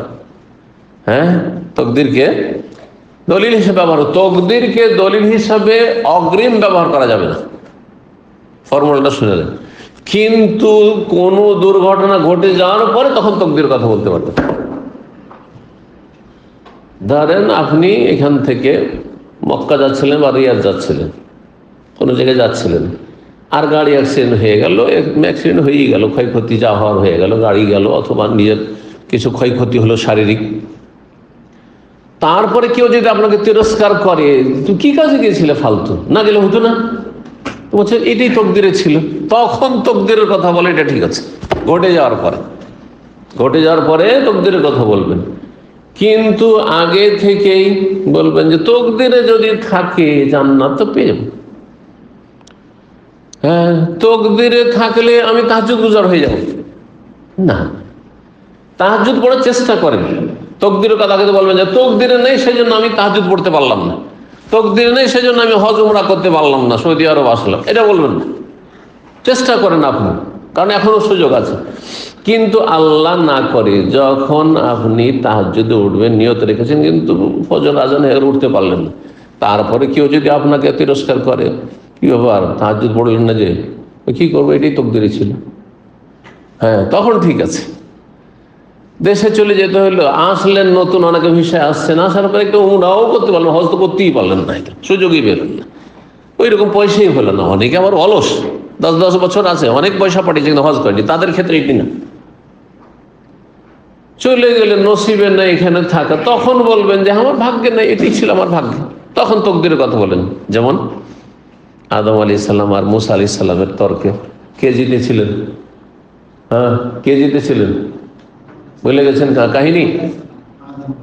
হ্যাঁ, মুসা আলাইহিস সালাম আদমকে পরপর বলছেন যে আপনি আদম, হ্যাঁ, আপনি আমাদেরকে জান্নাত থেকে বের করেছেন, আপনি জান্নাত থেকে বের করেছেন না, এই ফলটা না খেলে হইতো না, যে আপনি ফলটা না খেলে কত আরামে আমরা জান্নাতে থাকতাম, এত কষ্ট করতে হচ্ছে দুনিয়াতে। হ্যাঁ, তখন কি বলেছিলেন উনি? তুমি তকদির বিশ্বাস করো? এটি তো তকদির ছিল, ঘটে গেছে, তারপরে তকদির কথা বলেছেন। ফাহতাজ্জা আদম মুসা, হাদিসে রয়েছে আদম আলাইহিস সালাম মুসা আলাইহিস সালামের সাথে বহাসে তর্কে জিতে গেলেন। কেন জিতলেন? কারণ দুর্ঘটনা ঘটার পরে তাকে তিরস্কার করছেন মুসা আলাইহিস সালাম, আপনার দোষে তো এটা হইল। হ্যাঁ, এই জন্য জিতেছেন ওখানে আদম আলাইহিস সালাম। কিন্তু আদম আলাইহিস সালাম আগে যদি বলতেন যে ভাগ্যে যা আছে আগে খাবো দেখবো, কেন আল্লাহ নিষেধ করলো, হ্যাঁ, তাইলে চলতো না। হ্যাঁ, যেটা ভাগ্যে আছে, ভাগ্যে যদি জান্নাতে থাকে তো থাকবে, আর না হলে দেখা যাবে, কিন্তু খাবো, তাহলে হ্যাঁ তিনি দোষী হতেন। তাহলে কথা বোঝা গেছে? জি। তো এখানে আলী রাদিয়াল্লাহু তাআলা আনহু কে নবী সাল্লাল্লাহু আলাইহি ওয়াসাল্লাম বলছেন যে কি ব্যাপার, তোমরা আলা তুসাল্লিয়া তাহাজ্জুদ পড়ো না? ফাকুলতু, তখন আলী বলছেন, ইয়া রাসূলুল্লাহ আনফুসুনা বিয়াদিল্লাহ, আমাদের জীবনটা তো আল্লাহর হাতে, আমাদের রূহ আত্মা, এখানে নফস মানে আত্মা, আমাদের আত্মা কার হাতে? আল্লাহর হাতে। ফাইজা শাইয়া বাসান, আল্লাহ যখন চেয়েছেন বা চাইবেন তখন আমাদেরকে জাগাবেন, বা আসানা তখন জাগাবেন। জাগতে পারিনি, আল্লাহ চাননি জাগতে পারিনি। ফানসারাফা হিনা কুলতু যালিক, আলী বলছেন আমি যখন এই উত্তরটা দিলাম, নবী সাল্লাল্লাহু আলাইহি ওয়াসাল্লাম কিছুই বললেন না। এই যে জামাইয়ের সাথে আর বেশি কথা না বলে সেখান থেকে চলে গেলেন। ওয়ালাম ইয়ারজি ইলাইয়া শাইআন, আর আমার কোনো প্রতি উত্তর করলেন না, এই কথার কোনো উত্তর দিলেন না নবী সাল্লাল্লাহু আলাইহি ওয়াসাল্লাম। সুম্মা সামিতুহু, তারপরে শুনতে পেলাম নবী সাল্লাল্লাহু আলাইহি ওয়াসাল্লামকে বলতে, ওয়া মুআল্লিন ইয়াযরিবু ফাখিদাহু, তিনি যখন তার পৃষ্ঠদেশ ফিরিয়ে যাচ্ছিলেন, মানে চলে যাচ্ছেন ফিরে, ইয়াযরিবু ফাখিদাহু, তার রানে মারছেন, আর বলছেন, ওয়া ইয়াকুল ওয়া কানাল ইনসানু আকসারা শাইইন জাদালা। সূরা কাহফের আয়াত 54 রয়েছে যে মানুষের প্রকৃতি হচ্ছে, নেচার হচ্ছে কি করা? ঝগড়া তর্ক করা, মানুষের স্বভাব। এটা হচ্ছে প্রাকৃতিক বিষয়। মানুষ কি করবে? তো উত্তর দিবে। দেখবেন অনেকের স্ত্রী আছে, মুখ বন্ধ করে থাকবে না, বুঝতে পেরেছেন? সবুর করতে হবে। যদি দেখেন আপনার স্ত্রীর স্বভাব, কিছু কিছু মহিলার আছে এরকম আছে, যদি ভুলও করে, ভুল করেছেন, তারপর বলছেন, তারপর একটা কোনো উত্তর দেবে, উত্তর রেডি আছে, মেজাজ গরম হবে। ওইখানে যদি আপনি আপনার দিমাগ গরম করে দেন, কেন উত্তর দিবি? তুই ভুল করেছিস, উত্তর চুপ থাকতে পারছিস না, ফাটাফাটি হয়ে যাবে। খবরদার, এখানে হিকমত খুব জরুরি। দেখতে হবে যে আমার স্ত্রীর নেচারটা কেমন, ভুল স্বীকার করার অভ্যাস আছে কিনা। অনেক মহিলাদের জীবনে ভুল স্বীকার করতে জানাও, এদিক থেকে ওদিক থেকে, শুধু মহিলা না, পুরুষও আছে অনেক। স্বামী ওদিকে, স্বামী কোনো স্ত্রীর কাছে ভুল স্বীকার করে, এইখানে আমার ভুলটা হয়ে গেছে, এইরকম স্বামী পাওয়াই মুশকিল। ওই যে মান সম্মানের ব্যাপার, আমি স্ত্রীর কাছে ভুল স্বীকার করবো, কথা বুঝতে পেরেছেন? অথচ ভুল করেছেন, হ্যাঁ, আল্লাহর কাছে তওবা করছে, আল্লাহ মাফ করো, তুমি মাফ করে দাও, বলতে অসুবিধা কি? তো কথা হচ্ছে যে মানুষের স্বভাব এই আল্লাহ তুলে ধরেছেন এখানে। ওয়া কানাল ইনসানু আকসারা শাইইন জাদালা। 1128 নম্বর হাদিস বর্ণনা করছেন আয়েশা রাদিয়াল্লাহু তাআলা আনহা, বলছেন, ইন কানা রাসূলুল্লাহ ইয়াদাউল আমল, রাসূলুল্লাহ সাল্লাল্লাহু আলাইহি সাল্লাম কখনো কখনো আমল ছেড়ে দিতেন। ওয়া হুয়া ইউহিব্বু আন ইয়ামালা বিহি, অথচ সে আমলটি করা পছন্দ করতেন, ইচ্ছা করে ছেড়ে দিতেন। কেন? খাশিয়াত আন ইয়ামালা বিহিন নাস, এই আশঙ্কায় যে জনগণকে খুব পছন্দ হয়েছে আর বেশি আমল করতে যখন লাগবে, হাইফরাজ আলিম, আল্লাহকেও ভালো লাগবে, তখন আল্লাহ ফরজ না করে দেয়, কারণ ওহীর দরজা খোলা আছে। কিন্তু এখন আর ওহীর দরজা খোলা নেই, সুতরাং অসুবিধা নেই। জি, বলছেন ওমা সাব্বাহ রাসূলুল্লাহ সাল্লাল্লাহু আলাইহি ওয়াসাল্লাম সুবহাতাদ দুহা কাত্তু, মায়েশা তার যতটা জানা ছিল ততটা তার জ্ঞান অনুযায়ী বর্ণনা করেছেন। আর তিনি তার বাড়ির খবর রাখছেন, বাইরের কি খবর রাখবেন? সকালবেলা নবী সাল্লাল্লাহু আলাইহি ওয়াসাল্লাম দিনের দাওয়াতের কাজে কোথাও চলে গেছেন, বাইরে আছেন সাহাবায়ে কেরামদের সাথে, অত মসজিদে নববীতে আছেন, কি খবর রাখবেন? মায়েশা রাদিয়াল্লাহু তাআলা যে যতটা জানে সে ততটাই না বয়ান করবে, তো বাড়ির খবরটা বর্ণনা করেছেন। বলছেন রাসূলুল্লাহ সাল্লাল্লাহু আলাইহি ওয়াসাল্লাম কখনো সলাতুদ দুহা পড়েননি। ওমা সাব্বাহ রাসূলুল্লাহ সুবহাতাদ দুহা কাত্তু, কখনো পড়েননি। তো মা আয়েশা অস্বীকার করছেন চাষতের নামাজ পড়া, নবী সাল্লাল্লাহু আলাইহি ওয়াসাল্লামের সলাতুদ দুহা পড়া। ওয়া ইন্নী লা উসাব্বিহা, তবে মা আয়েশা বলছেন আমি কিন্তু পড়ি। নবী সাল্লাল্লাহু আলাইহি ওয়াসাল্লাম পড়েননি, কিন্তু আমি পড়ি। তো নবী সাল্লাল্লাহু আলাইহি ওয়াসাল্লাম না পড়লে যদি শরীয়ত সম্মত না হতো কেন পড়বেন?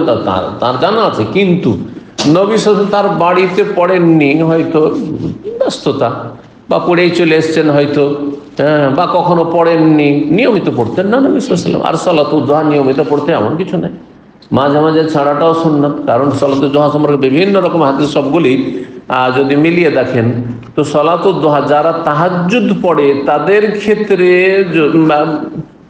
মাঝে মাঝে ছাড়া উচিত, কারণ তাহাজ্জুদ পড়ছেন মাশাআল্লাহ। কিন্তু যারা তাহাজ্জুদ পড়েন না, রাত্রে ঘাটতি হলো, আপনি রাত্রে কিছু করতে পারলেন না, তো গুরুত্ব দিয়ে, একটু বেশি গুরুত্ব দিয়ে আপনি তখন সালাতুদ দুহা পড়ুন। সালাতুদ দুহা পড়ুন, তিলকা বে তিলকা, হ্যাঁ, মাইনাস প্লাস হবে, রাত্রে মাইনাস হয়েছে, কমে গেছে, আপনি কি করতে পারেননি, সুতরাং দিনে সালাতুদ দুহা পড়ুন। এর আগে হাদিস এসেছে যে নবী সাল্লাল্লাহু আলাইহি ওয়াসাল্লাম মক্কা বিজয়ের বছর মক্কায় উম্মে হানির বাড়িতে কত রাকাত পড়েছেন? 8 রাকাত পড়েছেন। হাদিস সহিহ বুখারীতে গেছে একদিন আগে। 1129 নম্বর হাদিস, হাদিস মা আয়েশা উম্মুল মুমিনিন রাদিয়াল্লাহু তাআলা বর্ণনা করেছেন, আন্না রাসূলুল্লাহ সাল্লাল্লাহু আলাইহি ওয়াসাল্লাম ফিল মসজিদে, এক রাত নবী সাল্লাল্লাহু আলাইহি ওয়াসাল্লাম মসজিদে সালাত আদায় করলেন। রমজান মাস ছিল আর তারাবির তাহাজ্জুদ সালাত ছিল। তারাবির সালাতকে রমজানে পড়লে সেটি তারাবি, আর সেটি অন্য মাসে তাহাজ্জুদ, কিয়ামুল লাইল, বেশ কিছু নাম রয়েছে, এর আগে বলেছি। একই সালাতের ভিন্ন ভিন্ন সালাত যারা বলছে তাদের কাছে দলিল নেই। এই জন্য গবেষক আইম্মায়ে ওলামায়ে কেরাম, এমনকি হানাফি মাযহাবের বড় বড় মুহাদ্দিসরা বলেছেন যে তারাবি সালাত আর তাহাজ্জুদের সালাত একই সালাত। এই মর্মে আমার একটি আলোচনায় রয়েছে। জি, সমস্ত বড় বড় মুহাদ্দিসগণ। তো বলছেন যে রাসূলুল্লাহ সাল্লাল্লাহু আলাইহি ওয়াসাল্লাম এক রাতে সালাত আদায় মসজিদে, ফাসাল্লা বে সালাতিন আসর, বেশ কিছু লোক তার ইক্তেদায় সেদিন রাতে নামাজ পড়লো। সুম্মা সাল্লা মিনাল কাবিলাত, আগামী রাতেও পড়লেন। ফাকাসুরান নাস, লোকজন জানাজানি হয়ে গেছে, বেশ কিছু লোক হয়ে গেল, আরো বেশি। সুম্মা ইজতামাউ মিনাল লাইলাতি সালিসাতি আবির রাত, তারপরে তৃতীয় বা চতুর্থ রাতে অনেক লোক জমা হয়ে গেছে। 3 রাত পড়েছেন নবী সাল্লাল্লাহু আলাইহি ওয়াসাল্লাম, চতুর্থ রাত আর আসেননি। এখানে বর্ণনাকে সন্দেহ করেছে, কিন্তু 3 দিন পর্যন্ত নবী সাল্লাল্লাহু আলাইহি ওয়াসাল্লাম পড়েছিলেন জামাত করে তারাবি, আর তারপরে চতুর্থ রাতে আর বেরিয়ে আসেননি। মসজিদ ফুল হয়ে গেছে, একবারে ভিড় করে মানুষ দাঁড়িয়ে আছে, ইন্তজার করছেন ফজর পর্যন্ত। ফালাম ইয়াখরুজ ইলাইহি রাসূলুল্লাহ সাল্লাল্লাহু আলাইহি ওয়াসাল্লাম, বেরিয়ে আসলেন না বাসা থেকে। ফালাম আসবাহ, যখন সকাল হলো, কাল কাদ রাআইতুল্লাযী সানাতুম, তোমাদের কর্মকাণ্ড আমি দেখেছি রাত্রে, যে তোমরা ভিড় ভাড় করে চলে এসেছিলে তারাবি পড়ার জন্য জামাতে। ওয়ালাম ইয়ামনানি মিনাল খুরুজ ইলাইকুম ইল্লা আন খাশিতা আন তুফরাজা আলাইকুম, আর আমার বেরিয়ে এসে তোমাদের নামাজ পড়াতে বাধা একমাত্র এই ছিল যে আমি আশঙ্কা করলাম যে তোমাদেরও ফরজ না করে দেওয়া হয়। ওয়াযালিকা ফি রমজান, ঘটনার ছিল রমজান মাসে। জি, বাবু কিয়ামিন নবী সাল্লাল্লাহু আলাইহি বিল্লাইলি, 6 নম্বর অধ্যায় বলছেন। এই অধ্যায় হচ্ছে নবী সাল্লাল্লাহু আলাইহি ওয়াসাল্লামের রাতে কিয়াম করা। রাতে কিয়াম এত দীর্ঘায়িত করতেন যে নবী সাল্লাল্লাহু আলাইহি ওয়াসাল্লামের পাগুলি ফুলে যেত, কতক্ষণ দাঁড়িয়ে থাকলে ফুলে। একসময় যারা ভিড় ভাড়ে বাসে দাঁড়িয়ে সফর করেছেন তাদেরই অভিজ্ঞতা আছে, করেছেন কেউ এরকম 4-5 ঘন্টা সিট পাচ্ছেন না, ওই ঝুলছেন বাসে, ঝুলতে ঝুলতে দেখেন যে পা ফুলে গেছে। হ্যাঁ, তো 4-5 ঘন্টা না হলে হবে, 2 ঘন্টা তো হবে না, 4-5 ঘন্টা 6 ঘন্টা, তখনই গিয়ে পা ফুলতে পারে। মা আয়েশা রাদিয়াল্লাহু তাআলা আনহা বলছেন, কানা ইয়াকুমু, নবী সাল্লাল্লাহু আলাইহি ওয়াসাল্লাম এত লম্বা কিয়াম করতেন, হাত্তা তাফাত্তারা কাদামাহু, 2 পা ফেটে গিয়েছিল, কোন রিওয়ায়াত রয়েছে, কোন রিওয়ায়াত তাওয়াররামাত কাদামাহু, ফুলে গিয়েছিল, দুটোই ছিল। ওয়াল ফুতুর শুকুক, মানে ফেটে যাওয়া, যে পা ফাটা। ইন ফাতারাত, ইজা সামাউন ফাতারাত, ইজা সামাউন শাক্কাত, ওখান থেকে এখানে তাফাত্তারা শব্দটি এসছে। ইমাম বুখারী রাহিমাহুল্লাহর ভালো একটি অভ্যাস, যদি কোন একটি শব্দ হাদিসে আসে আর সেটি কোরআনে কারিমে আছে, তাহলে কোরআনের আয়াতের তাফসীর করা শুরু করেন। এই জন্য এখানে ইন ফাতারাত, ইজা সামাউন ফাতারা, ইন ফাতারাত মানে ইন শাক্কাত, বিদীর্ণ হওয়া, ফেটে যাওয়া। 1130 নম্বর হাদিস, হাদিস বর্ণনা মুগীরা বিন শুবা রাদিয়াল্লাহু তাআলা আনহু বলেন, ইন কানান নবী সাল্লাল্লাহু আলাইহি ওয়াসাল্লাম ইয়াকুমু ওয়া লা ইউসাল্লি, নবী সাল্লাল্লাহু আলাইহি ওয়াসাল্লাম দীর্ঘ সময় ধরে কিয়াম মানে তাহাজ্জুদ পড়তেন। হাত্তা তারিমা কাদামাহু আও সাকাহু, তার 2 পা বা 2 নলা ফুলে যেত, কোন রিওয়ায়াতে নলার কথা রয়েছে, পায়ের নলা ফুলে যেত। ফায়ুকালু লাহু, তখন তাকে বলা হলো যে আপনি এত কষ্ট করে কেন তাহাজ্জুদ পড়ছেন, ছেড়ে দেন। ফায়াকুল, তখন তিনি বলতেন, আফালা কুনু আবদান শাকুর, আল্লাহর শুকরগুজার বান্দা আমি কি হব না। রাসূলুল্লাহ সাল্লাল্লাহু আলাইহি ওয়াসাল্লাম এইভাবে বলতেন। 7 নম্বর অধ্যায় হচ্ছে বাবু মান্নামা ইনদাস সাহার। এই অধ্যায় হচ্ছে কেউ যদি ভোর রাত্রে ঘুমায়, অর্থাৎ তাহাজ্জুদ পড়ে শেষ রাত ফজর আগেখানে ঘুমাবেন, এটা ভালো, এটা সবচেয়ে ভালো। একটু আগে বলেছি আর যদি এটা কেউ না করে ফজরের আজান পর্যন্ত তাহাজ্জুদ চালিয়ে যায় সেটিও জায়েজ। তারপরে হাদিস আসছে, বলছেন 1131 নম্বর হাদিস, আব্দুল্লাহ বিন আমর বিন আস রাদিয়াল্লাহু তাআলা আনহু বর্ণনা করে, আন্না রাসূলুল্লাহ সাল্লাল্লাহু আলাইহি ওয়াসাল্লাম ক্বালা লাহু, নবী সাল্লাল্লাহু আলাইহি ওয়াসাল্লাম আব্দুল্লাহ বিন আমর বিন আসকে বলেছিলেন, আহাব্বুস সালাতি ইলাল্লাহ সালাতু দাউদ আলাইহিস সালাম, সবচেয়ে প্রিয় সালাত আল্লাহর কাছে, প্রিয় নামাজ দাউদ আলাইহিস সালামের নামাজ, মানে তাহাজ্জুদের নামাজ। কি ছিল? ওয়াহাব্বুস সিয়াম ইলাল্লাহ সিয়ামে দাউদ, আর সবচেয়ে প্রিয় রোজা সিয়াম হচ্ছে আল্লাহর কাছে দাউদ আলাইহিস সালামের সিয়াম, রোজা। ওয়াকানা ইয়ানামু নিসফাল লাইল, এখানে তাহাজ্জুদের কোয়ালিটি দাউদ আলাইহিস সালামের কেমন ছিল তা বর্ণনা করছেন। দাউদ আলাইহিস সালাম প্রথম শুরু রাত থেকে শুরু করে, মাগরিব থেকে শুরু করে অর্ধেক রাত পর্যন্ত এটা ঘুমিয়ে নিলেন, অর্ধেক রাত পর্যন্ত ঘুমিয়ে নিলেন। ওয়াকুমু সুলুসু, তারপরে যে তৃতীয় অংশ, 3 ভাগের 1 ভাগ, এটাতে কিয়াম মানে তাহাজ্জুদ পড়তেন। ওয়ানামু সুদাসু, তারপরে ষষ্ঠাংশ 6 ভাগ করে রাতকে 1 ভাগ ঘুমিয়ে নিতেন।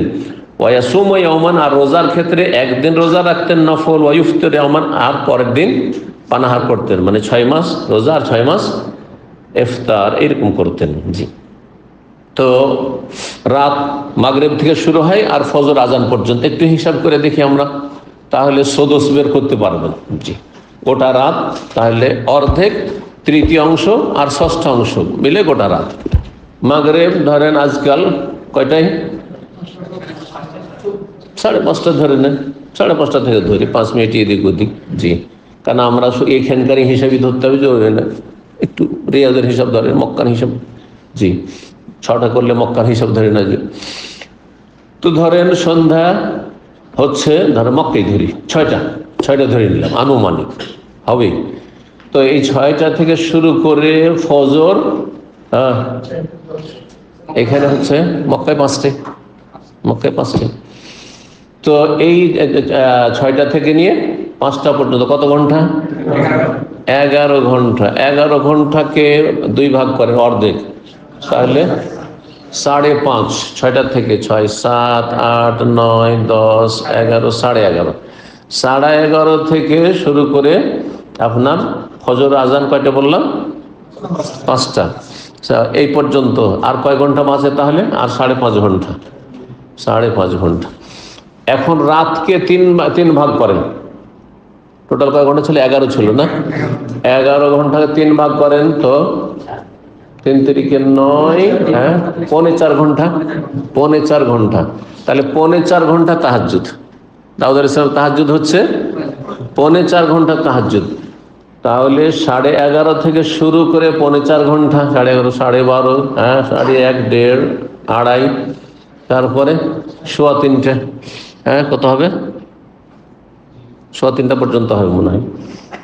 তারপরে 6 ভাগের 1 ভাগ করেন, 6 ভাগ করেন এই 11 ঘন্টাকে, 6 দুগুণে 12, মোটামুটি 2.25 ঘন্টা। এই যে 2.25 ঘন্টা, 3:15 থেকে শুরু করে 5টা পর্যন্ত, এই সময়টা ওয়ানাম ও সৌদু সব ষষ্ঠাংশ ঘুমাইতেন। ফজর এখানে এই সময়টাই 1.5 থেকে 2.25 ঘন্টা কি করতেন? ঘুমাতেন। দাউদ আলাইহিস সালামের হচ্ছে এই তাহাজ্জুদ, আর এই তাহাজ্জুদ সবচেয়ে উত্তম। তো আশা করি বুঝতে পেরেছেন। আনুমানিক 4 ঘন্টা, 3.5 থেকে 4.5 ঘন্টা। বড় রাত হলে আর একটু বেড়ে যাবে, 3.5 থেকে নিয়ে ছোট রাত হলো 3.5 থেকে 4.5 ঘন্টা দাউদ আলাইহিস সালামের কি উত্তম সময়। শেষ তৃতীয় অংশ সম্পর্কে হাদিসে রয়েছে যে আল্লাহ রাব্বুল আলামিন প্রথম আকাশে নেমে আসেন আর বান্দাদেরকে আহ্বান করতে থাকেন। জি, 1132 নম্বর হাদিস, মায়েশা রাদিয়াল্লাহু তাআলা আনহাকে মাসরুক তাবী জিজ্ঞেস করলেন, আইয়ুল আমালি কানা আহাব্বা ইলা রাসূলিল্লাহ, রাসূলুল্লাহর কাছে সবচেয়ে প্রিয় আমল কোনটি ছিল? কাল আদায়েম, মানে স্থায়ী। অন্য ভাষায় যেটি এসেছে, অন্য riwayate রয়েছে আদওয়ামুহু বা আদওয়ামুহা। কুলতু, আমি বললাম, মাতা কানা ইয়াকুম, কখন তিনি তাহাজ্জুদ পড়ার জন্য জাগতেন? কালাত কানা ইয়াকুম ইযা সামিআ সারিখ, যখন মোরগের বাঁক শুনতেন। মোরগের বাঁক বলেন না ডাক বলেন? ডাক, বাঁক বলেন না আপনারা? মাশাআল্লাহ, দুটোই বলেন। শান্ত, এটা ঠিক আছে। মোরগের বাঁক, মোরগ কখন ডাক দেয়? মোরগ একবার শুধু ডাক দেয় না, কিন্তু আমরা আসলে আমাদের ঘুমের ঘরে থাকি, তখন জানতে পারি না। আর ফজর এখানে যখন মোরগ ডাকে, রে এখন মোরগ ডাক দিয়েছে, কিন্তু আগেই কিন্তু ডাক দিয়েছে। এই জন্য বিশেষজ্ঞরা যারা হাদিসের সারা লিখেছে ভাষ্য, তারা বলছেন প্রথম মোরগ যখন ডাক দেয় সেটা অর্ধেক রাত যখন হয় তখন প্রথম মোরগ ডাক দেয়। আর দাউদ আলাইহিস সালামের সবচেয়ে উত্তম তাহাজ্জুদ, ওই তাহাজ্জুদ নবী সাল্লাল্লাহু আলাইহি ওয়াসাল্লাম পড়তেন। হ্যাঁ, নবী সাল্লাল্লাহু আলাইহি ওয়াসাল্লাম তাহাজ্জুদের 3টি কোয়ালিটি ছিল, যদিও সূরা মুজাম্মিল আছে, এর আগে আলোচনা করেছি। 2/3 অর্ধেক রাত আর 1/3। তো 1/3 হলো দাউদ আলাইহিস সালামের মতো হয়। তো অর্ধেক রাতে যখন মোরগ ডাক দেয় তখন নবী সাল্লাল্লাহু আলাইহি ওয়াসাল্লাম জেগে যেতেন। তার রাত 11টা, 11:30টায় নবী সাল্লাল্লাহু আলাইহি ওয়াসাল্লাম জেগে তাহাজ্জুদ শুরু করে দিতেন। জি, এই হচ্ছে হাদিসের অর্থ। কিন্তু এটা সব সময় নয়, এটা বর্ণনাকারী যা দেখেছেন মা আয়েশা রাদিয়াল্লাহু তাআলা তার বাসাতে তার পালার দিনে, সেটা তিনি বর্ণনা করেছেন। কম বেশি হতে পারে আয়েশা রাদিয়াল্লাহু তাআলার কাছে যখন থেকেছেন 1/3, কিন্তু অন্য যে বিবির কাছে যখন থেকেছেন হতে পারে তার চাইতে বেশিও সময় দিয়েছেন, কারণ হাদিসে রয়েছে না। আবার কোরআন কারীমের যে আয়াত রয়েছে ওই আয়াত স্পষ্ট প্রমাণ করে। আশআস বলছেন কালাইজা সামিআস সারিক কামা ফাসাল্লাহ, যখন মোরগের বাক শুনতেন তখন দাঁড়িয়ে সালাত তাহাজ্জুদ শুরু করে দিতেন।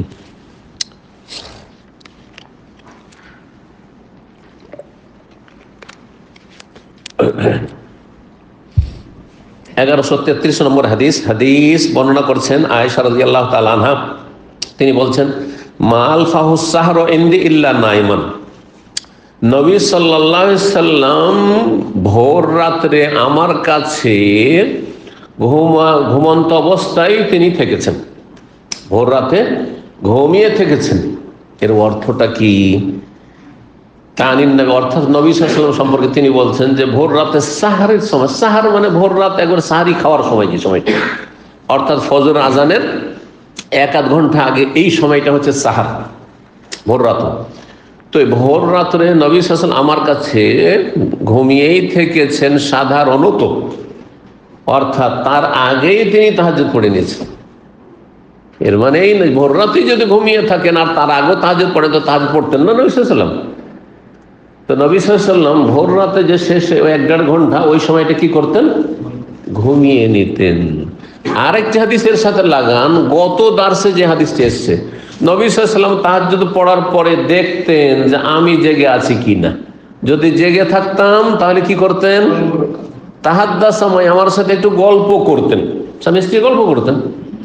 আর যদি দেখতেন যে ফাইন ওয়াইন কুন্ত নাইমাতান, যদি আমি ঘুমন্ত থাকতাম তাহলে কি করতেন? না, ঘুমিয়ে যেতেন তিনি। তাহাজ্জুদ পড়া শেষ হয়ে গেছে, তাহাজ্জুদ পড়া শেষ, এখন ফজর ওয়াক্ত হয়ে গেছে, তখন কি করতেন? ইস্তাজা, শুয়ে ঘুমিয়ে যেতেন। জি, তো নবী সাল্লাল্লাহু আলাইহি ওয়াসাল্লাম ভোর রাত্রে ওই যে 1-1.5 ঘন্টা যে ষষ্ঠাংশ, ওটা মা আয়েশা রাদিয়াল্লাহু তাআলার বাড়িতে ঘুমাইতেন। এই হাদিসটা প্রমাণ করে। আর একটি হাদিস রয়েছে শ্রেণী 8 নম্বর অধ্যায়, বাবু মান তাসাহারা। এই অধ্যায় হচ্ছে কোন ব্যক্তি যদি সাহারি খায়, রোজা রাখবে, সাহারি খায়, ফালাম ইয়ানাম হাত্তা সাল্লা সুবহ, ঘুমালো না ফজর পড়া পর্যন্ত, তাহাজ্জুদ পড়লো আর সাহারি খেয়ে তারপর ফজর পড়ে ঘুমাইলো, তাহলে এইটা কেমন? এইটাও নবী সাল্লাল্লাহু আলাইহি ওয়াসাল্লাম দ্বারা প্রমাণিত। তার মানে এর আগের হাদিস যে প্রমাণ করলো যে ফজর আগেখানে নবী সাল্লাল্লাহু আলাইহি ওয়াসাল্লাম কি করতেন? হ্যাঁ, ঘুমাইতেন। ফজর আগেখানে কি করতেন? ষষ্ঠাংশ ঘুমাইতেন। এটা সব সময় নয়, এই কথা প্রমাণ করতে চাইছেন। এটা করলেও কোনো দোষ নেই, যেটা এখানে হাদিসের মধ্যে আসছে। 1134 নম্বর হাদিস বর্ণনা করেছেন আনাস রাদিয়াল্লাহু তাআলা বলেছেন আন্নান নবী সাল্লাল্লাহু আলাইহি ওয়াসাল্লাম সাহাবীত, নবী সাল্লাল্লাহু আলাইহি ওয়াসাল্লাম এবং যায়েদ বিন সাবিত, প্রখ্যাত সাহাবী, কাতিবে ওহী, তাসাহারা, দুইজনে সাহারি খেলেন, ভোর রাতের খাবার খেলেন। ফালাম্মা ফারাগা মিন সুহুরিহিমা, যখন সাহারি খেয়ে অবসর হলেন, মানে সাহারি খাওয়া সমাপ্ত করলেন, কামা নবী ইলা সালাত, নবী সাল্লাল্লাহু আলাইহি ওয়াসাল্লাম তখন সালাতের জন্য দাঁড়িয়ে, ফাসাল্লা, তারপর সালাত আদায় করলেন, মানে ফজরের সুন্নাত। ফাকুল্লা লি আনাস, বা ফরজ সালাত শুরু করে দিলেন, তারপরে ফরজ সালাত শুরু করে। ফাকুল্লা লি আনাস, আনাসকে বললাম, কাম কানা বাইনা ফারাগিহিমা মিন সুহুরিহিমা ওয়া দুখুলিহিমা ফিস সালাতি, কতটা ব্যবধান ছিল, সময় ছিল তার সাহারি খেয়ে অবসর হওয়ার মাঝে এবং সালাতের একামতের মাঝে, সালাত শুরু করা, ফরজ সালাত শুরু করার মাঝখানে কতটা সময় ছিল? কালা বলছেন কাকাদরে মা ইয়াকরাউর রাজুলু 50 আয়াত, আনুমানিক 50টি আয়াত কোন মানুষ পড়তে পারবে, এতটা সময়। কতক্ষণ লাগে মোটামুটি 50টি আয়াত পড়তে? হ্যাঁ 10 মিনিট। বড় আয়াত একটু বেশি লাগে, কিন্তু ধরেন 10 মিনিট, 8-10 মিনিট, ধরেন 8-10 মিনিট, 10 মিনিট আজান আর সাহারি খাওয়ার মাঝখানে এই সময়টা থাকতো। আর তারপরে নবী সাল্লাল্লাহু আলাইহি ওয়াসাল্লাম ফজরের সালাত পড়াতেন। এই ছিল হাদিস। আর এখানে আজকের আলোচনা শেষ করছি। ও সাল্লাল্লাহু আলাইহি ওয়াসাল্লাম নবিয়ানা মুহাম্মদ ওয়া আলা আলিহি ওয়া সাহবিহি আজমাইন।